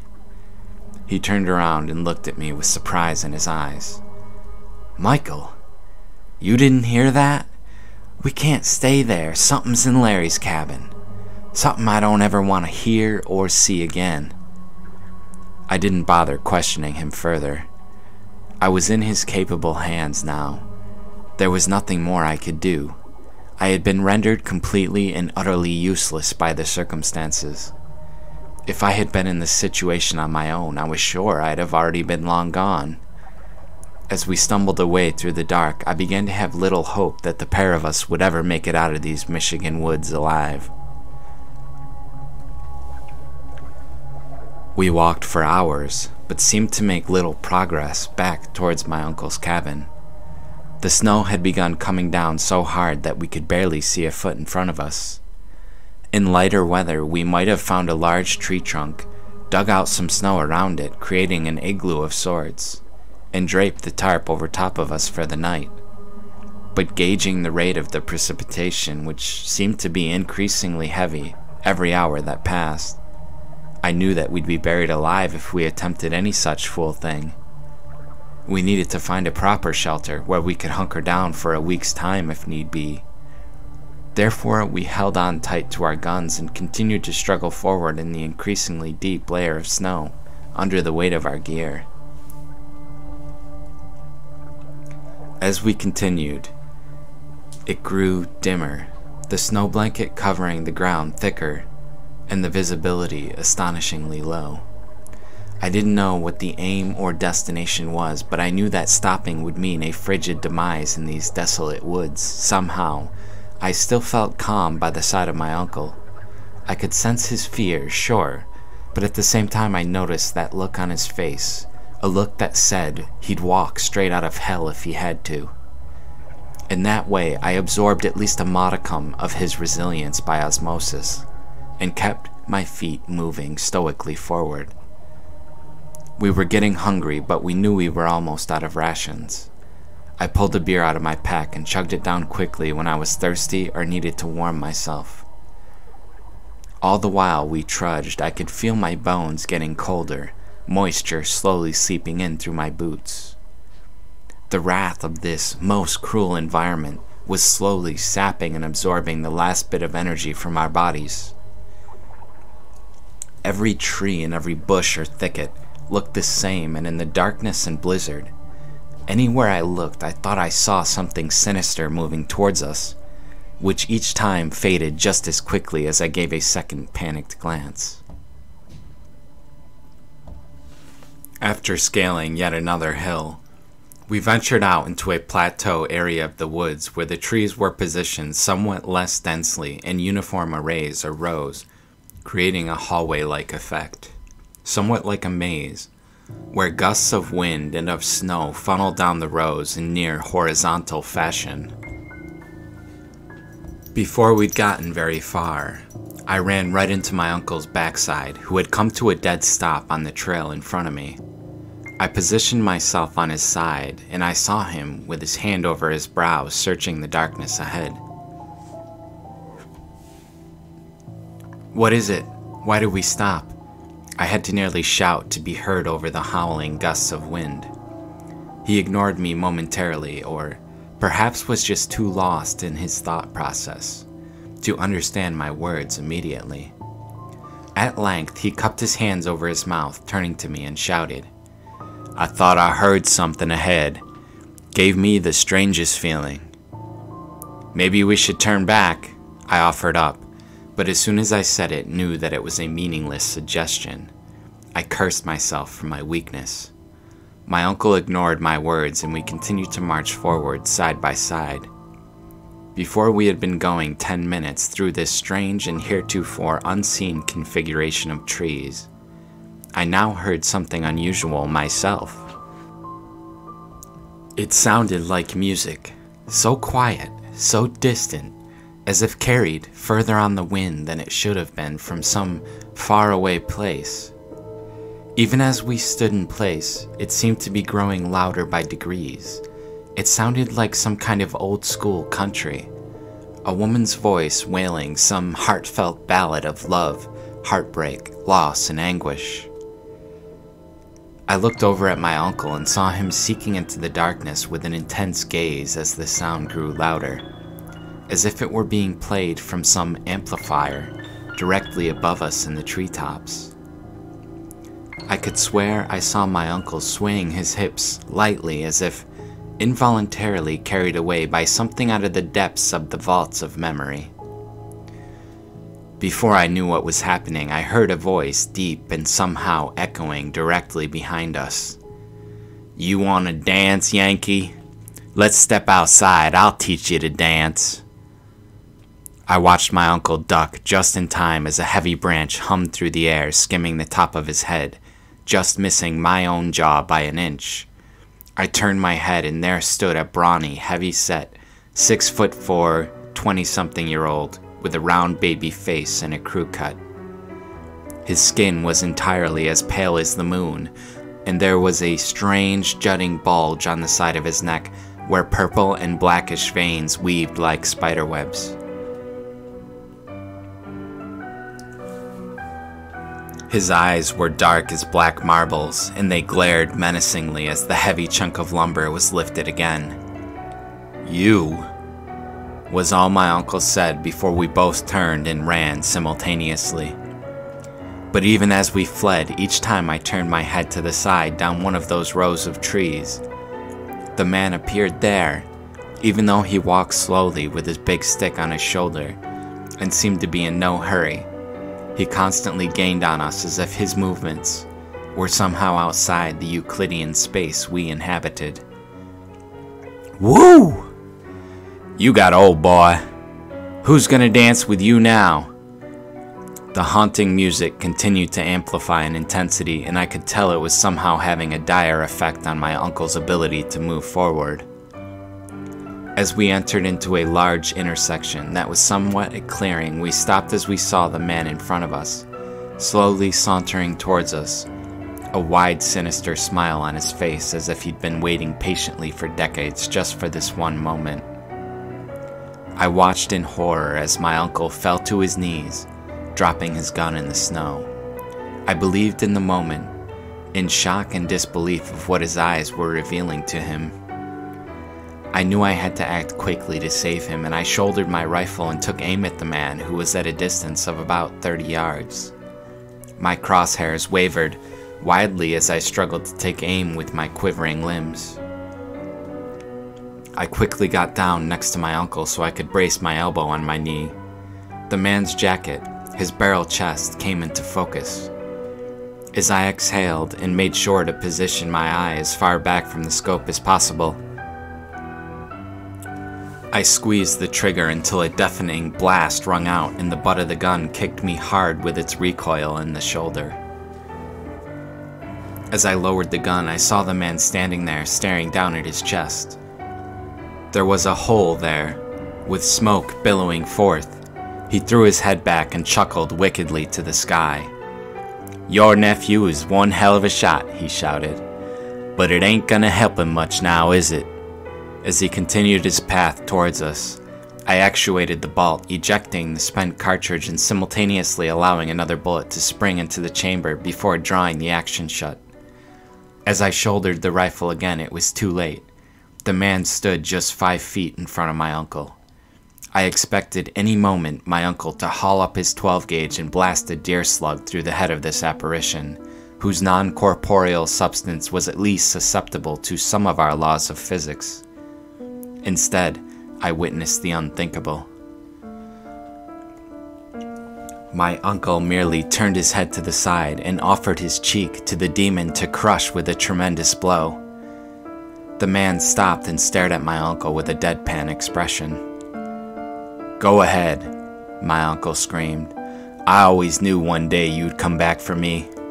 40 years is like a minute for the dead who face eternity. I've lived these 40 years as if they were my own hell, my own eternity. I thought about you every day, dreamed about you almost every night. From the day I saw your parents falling apart in that courtroom, I knew my own fate was also sealed. I was going to hell, to be with you, forever. Go on then, make it quick. Just don't take the boy. He's in God's covenant still. He's a good man, untainted by evil." I watched in a state of paralysis as the man cocked back his mighty branch over his head like a sledgehammer and brought it down on my uncle's head in what I assumed was a skull-crushing blow. However, instead of this, the stick and the man wielding it simultaneously vanished in a whiff of sulphurous, stinging smoke. I screamed at the top of my lungs and grabbed my uncle, embracing him in a bear hug. "Uncle, what in God's name was that?" "That," he whispered, "wasn't in God's name. It was the devil's." He began to stand, pulling me up with him. As he bent to retrieve his gun from the snow, he uttered simply, "We gotta keep going. There ain't no time to waste. We haven't seen the end of this infernal night yet." I stood up straight with my rifle in hand and followed him deeper into the woods. We continued to walk blindly with no landmarks to guide us. The snow grew deeper, yet as we went to that point that we were pulling our boots out of the blanket by tugging our knees to take the next step forward. Yet somehow we were able to persist, to continue on this bleak and deadly path. The next area we marched into was a valley much like the basin where the cabin stood on my uncle's land, except a fervent river ran through the heart of it. As we approached the body of water, which seemed on the verge of freezing over, I noticed again the stunned look of my uncle, whose pale gaze I followed onto an unearthly vision. There, next to the edge of the river, stood a child's crib. The wood looked freshly painted, as if it had been recently bought and placed there, and there was no blanket of snow covering it. It seemed that some kind of ethereal light was shining on it, allowing us to see it clearly despite the pitch darkness of the night. I watched as my uncle, wordless, began descending the hill towards the unexplained scene that seemed to have been staged for our eyes. I followed after him, unable to speak or to warn him of the possible dangers that lay in wait. By the time I reached the bottom of the hill, he was leaning over the side of that crib. I tried to look inside it without getting too close, but it turned out I didn't have to. My uncle let out the loudest torrent of sobs I'd ever seen from a man in my life to that point, as he stood up with a small child, a girl that must have been only 3 years of age, clutched tightly in his arms. The torrent of emotion was so unexpected, so out of place, that I myself choked up and froze up, was left mute and unable to speak. "Down, Daddy, down!" The voice of the child in his arms rang out, so soft, so innocent, so serene, so otherworldly, and not belonging to the treacherous landscape that currently consumed us. I watched as he knelt down into the snow, letting the child stand. She placed a hand on each shoulder and stared him right in the eyes. "I love you, Daddy. I missed it, you, Daddy, every day." He screamed out through the river of tears, "Oh God, you're my world. I'd give anything to have you back, baby." The child began to wipe away his tears. "No need to be sad. We can still be together." He continued to wail. "That's not how it works, honey. It's not how it works. You're gone, honey. You left us." "Where's Mama?" If it weren't already bad enough, his chest now began heaving to the point I thought he might suffocate. He couldn't breathe and was fighting for air. "I'm cold, Dada. Come be with me. Keep me warm." To my utter astonishment, the child picked his 12-gauge up from the side of the crib where he'd leaned it and handed it over to him, placing the barrel on his chin. My uncle left the muzzle there as he took hold of the stock of the gun, placing his hand around the trigger guard. "We can be together forever, Dada. I miss you so much. You can keep me warm. I'm so cold. I'm so cold it hurts me, Dada. It hurts me." My eyes were wide now, my whole body tense as I watched the scene unfold.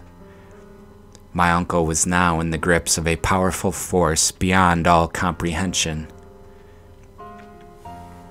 I wanted to scream at the top of my lungs, to run up to him, tackle him if need be and take the gun away, beat him in the face if I had to get him to snap out of it. But I was simply unable to move, in a state of complete and utter shock and indecision. I worried that if I did startle him, he might accidentally pull the trigger anyways, and I had no idea whether the safety had been flicked off or not at this point in time. He finally broke his silence as he pleaded with the ghost. "Don't you understand, sweetie? Every day for the past 30 years. Can you imagine? 30 years is a long time.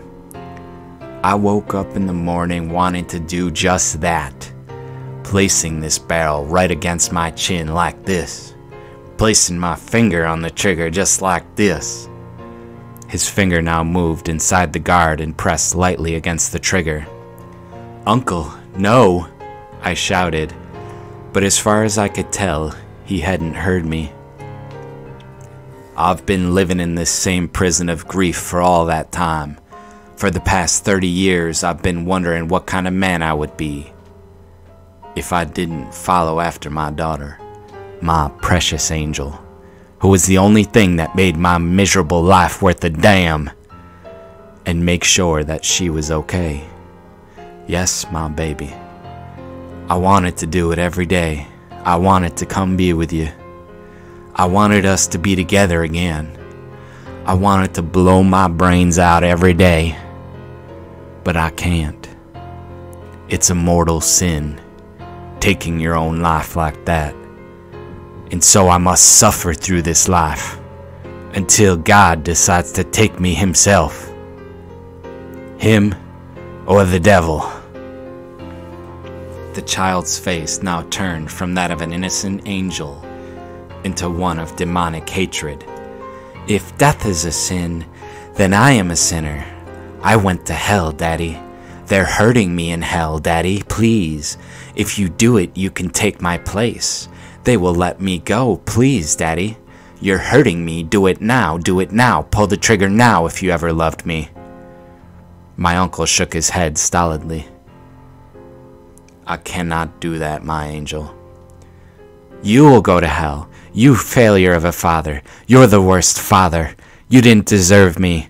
You let me die. You didn't protect me. You let Mommy die. Mommy hated you. You will be alone for all eternity. You will burn in hell for all eternity.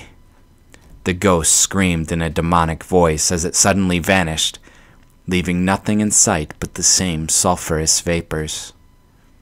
He still knelt there, his finger trembling on the trigger as if in a trance. I dove towards him, knocking the gun into the snow and embracing the man, pulling him up onto his feet. These Michigan woods are powerful, Uncle. He nodded slowly. I could tell he was nearly drained at this point. Shell-shocked. He gave me a 1,000-yard stare. His legs were now so weak he could barely stand. I put my own gun over my shoulder and picked up his 12-gauge for him, placing his arm over my shoulder. We began to move forward, with me supporting some of his weight. Let's go home, Uncle. Everything will be okay. Don't lose faith in your nephew. Trust me. We hobbled on in this way for another few hours. Though he showed no visible wounds and wasn't bleeding out or anything, I could tell the two encounters had irreversibly wounded his mind and body in ways that perhaps I will never fully understand. But carrying the extra weight had begun to take its toll on my own physical constitution as well, though I knew I would stop for nothing, at length, just as I feared most that I might faint or pass out involuntarily from exhaustion. We emerged into a wide-open area, which centered around the tree.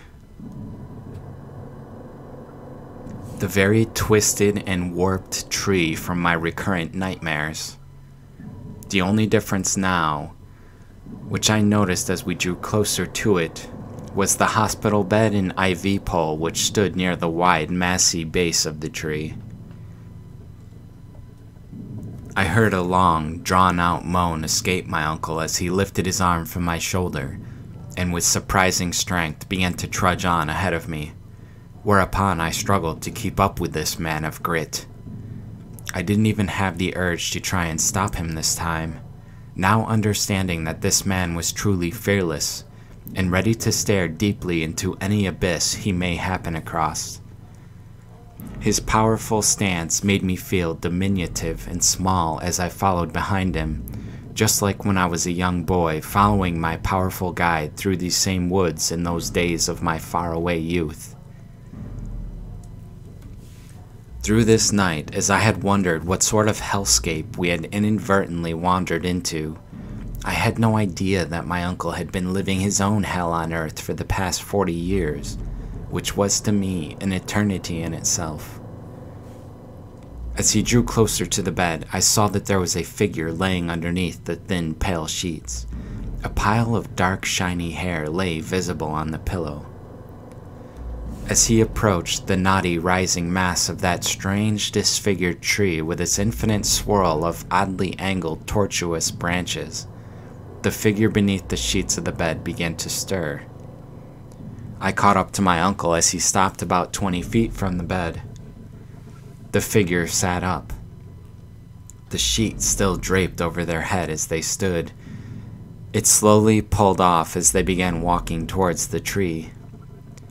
I noticed at this time that there was a great gaping hole at the base of this structure. You could almost drive a four-wheeler right into that tree.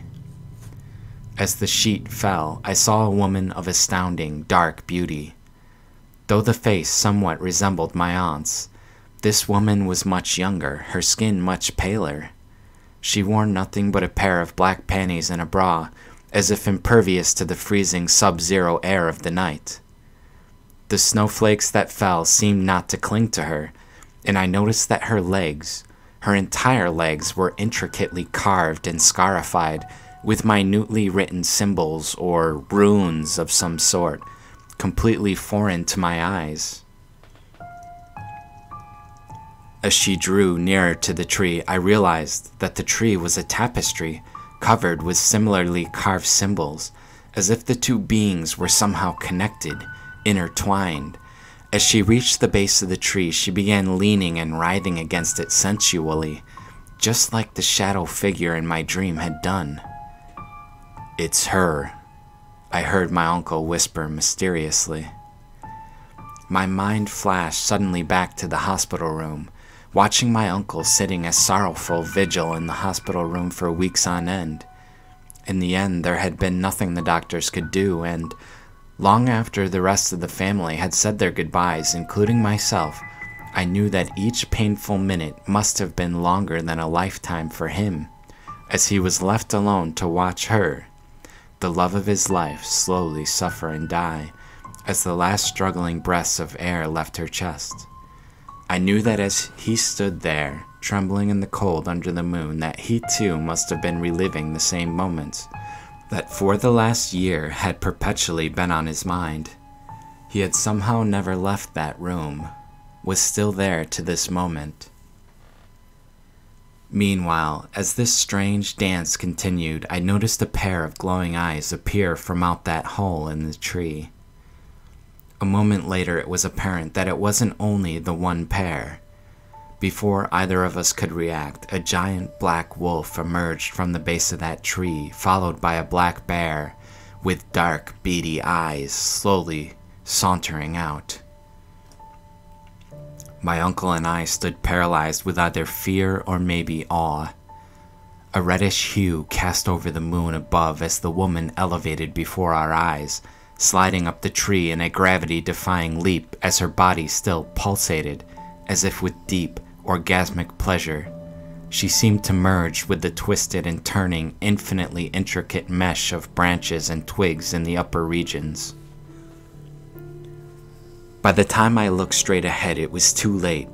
The bear and wolf were rushing at full tilt towards us. I could hear the groaning efforts of the bear and the panting of the wolf for their dinners. I watched as my uncle leveled his 12-gauge and fired, the slug hitting the bear straight in the shoulder, making what must have been a 6-centimeter exit wound. But it made no difference. He disappeared under its bulking frame, and a moment later I found myself on the ground, seeing nothing but a whirlwind of teeth as I felt my neck and throat being torn out, one vicious bite after the next, the hot, sticky blood pouring down my chest and infiltrating all my clothes. I felt in that moment like a helpless deer being torn into shreds by an apex predator. "Uncle," I cried out. I heard only a primitive scream of pain in return as the bear roared and sliced him wide open with a sweep of its giant paw. As the world began to spin around me, as the pain seared through all my being, I saw the witch slowly circling around us, watching the mayhem with a deadpan, emotionless stare. I recalled my uncle's whispered words, "It's her," as if the witch were someone he had known forever, had been intimately familiar with his whole life. "Uncle," I cried out as loud as I could. It's not real. It can't be real. It's all in our heads. Please, Uncle, it's not real. Make it stop, Uncle. This is all you. This is your mind doing this. Your pain. Your darkness. Moments later, the wolf had vanished, along with the searing pain. I sat up, grabbing and clutching at my neck, expecting to find my hands full of torn and shredded ligaments and arteries. But there was nothing there but my smooth, cold flesh.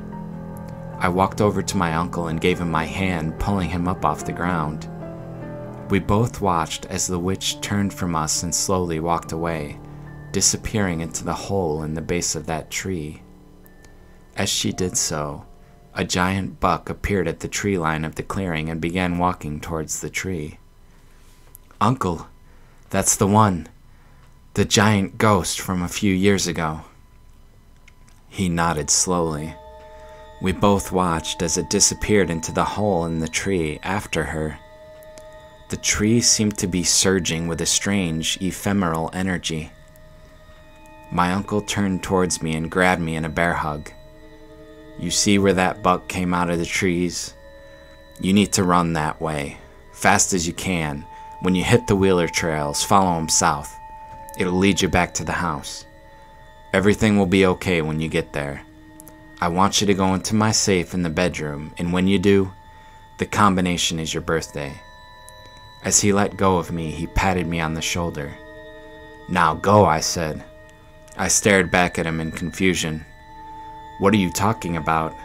I'm not leaving you out here." "Don't be a fool, Michael. I need to put an end to this evil. This world ain't for me anymore. It's time for me to go on to the next adventure." I began sobbing uncontrollably. "I'm not leaving you. I won't. Give me your arm. We're getting out of here." He lifted his 12-gauge now and pointed it right at me. In that moment, I recalled how he had instilled the rules of gun safety in me, to never point the gun at something you weren't willing to destroy. "You get out of here now, Michael Conrad. You go be the man I always knew you'd become, and you do something to fix this world that's falling apart, that's descending into hell in a handbasket. I get off the ride right here. One day, you're gonna come up against a great evil. Maybe that'll be another man, or something inside of yourself. And you'll have the courage to stand up and to face it, and to try and put an end to it, just like I'm doing. I love you so much, I always have. Now you need to go. This is my fight, not yours." "Uncle, I love you too, I can't." "Go." He screamed at me as if with vile hatred, spit visibly flying from his mouth. I saw him flick the safety off. In that moment I ran, not out of cowardice, but out of love. I ran until my legs burned fiercely and I had to stop to catch my breath. I was on the edge of the tree line when I looked back. I saw my uncle, now naked under the moonlight, having stripped off his gear.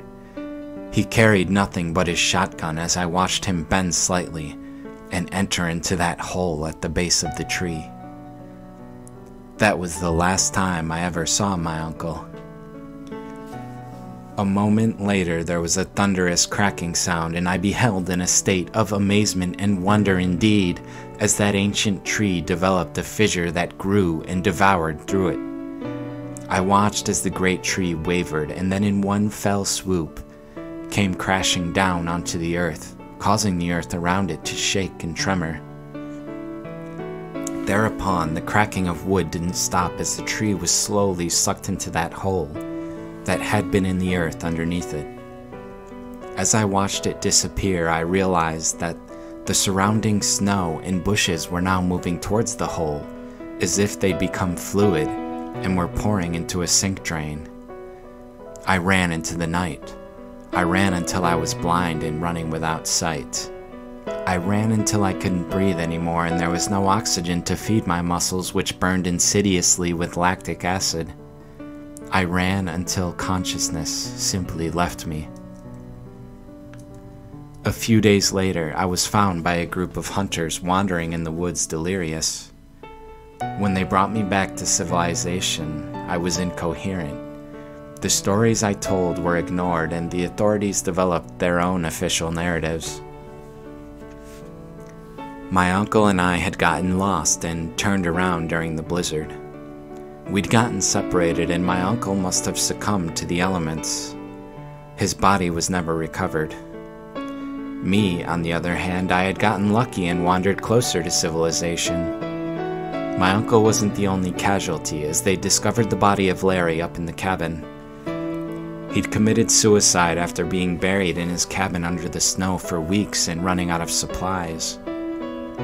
They tied the whole thing up, put a neat little bow on it, and never wanted to hear about it again. But as for me, I've thought about my uncle and that hunting trip every day of my life since, and I reckon I will for the rest of my life. The first thing I did after I got out of the hospital was to track down Emily. I begged her forgiveness, and we had our baby boy together. In my uncle's safe was his last will and testament. He had left the house, the property, and the hunting cabin to me and Emily. Inside the safe was a note, one he must have written before I came up to the house that day. "Michael, enjoy the cabin with your son. One day I know he will take down that giant buck that you and I combined couldn't bag." I quit my job in the city, and Emily and I were married 6 months after our son was born. We moved up to my uncle's house, and I went back to school to get my PhD in biochemistry. And that's where I'm at right now, doing some work as a machinist to make extra money on the side. I don't know what I'm destined for in this world, but Emily is pregnant again, and our family is growing, and I would give my life in a heartbeat to protect my wife and my babies, who I thank God, my Lord above, for every day. I know that one day the skies will turn dark and gray again. I know that one day the deer will leave these woods, which will teem with strange shadowy figures. Maybe it won't just be the woods this time, but the entire world. Whether it's an invading army of barbarians from another country, or the army of the dead rising from hell, I'll be there, Michael Conrad with a K. We'll be there, lying in wait, my rifle in hand. When that day comes, I know I'll be able to stand up and face it as a man, with the example of what I'd seen strong and forever in the forefront of my mind. I have put away childish things. I am become a man.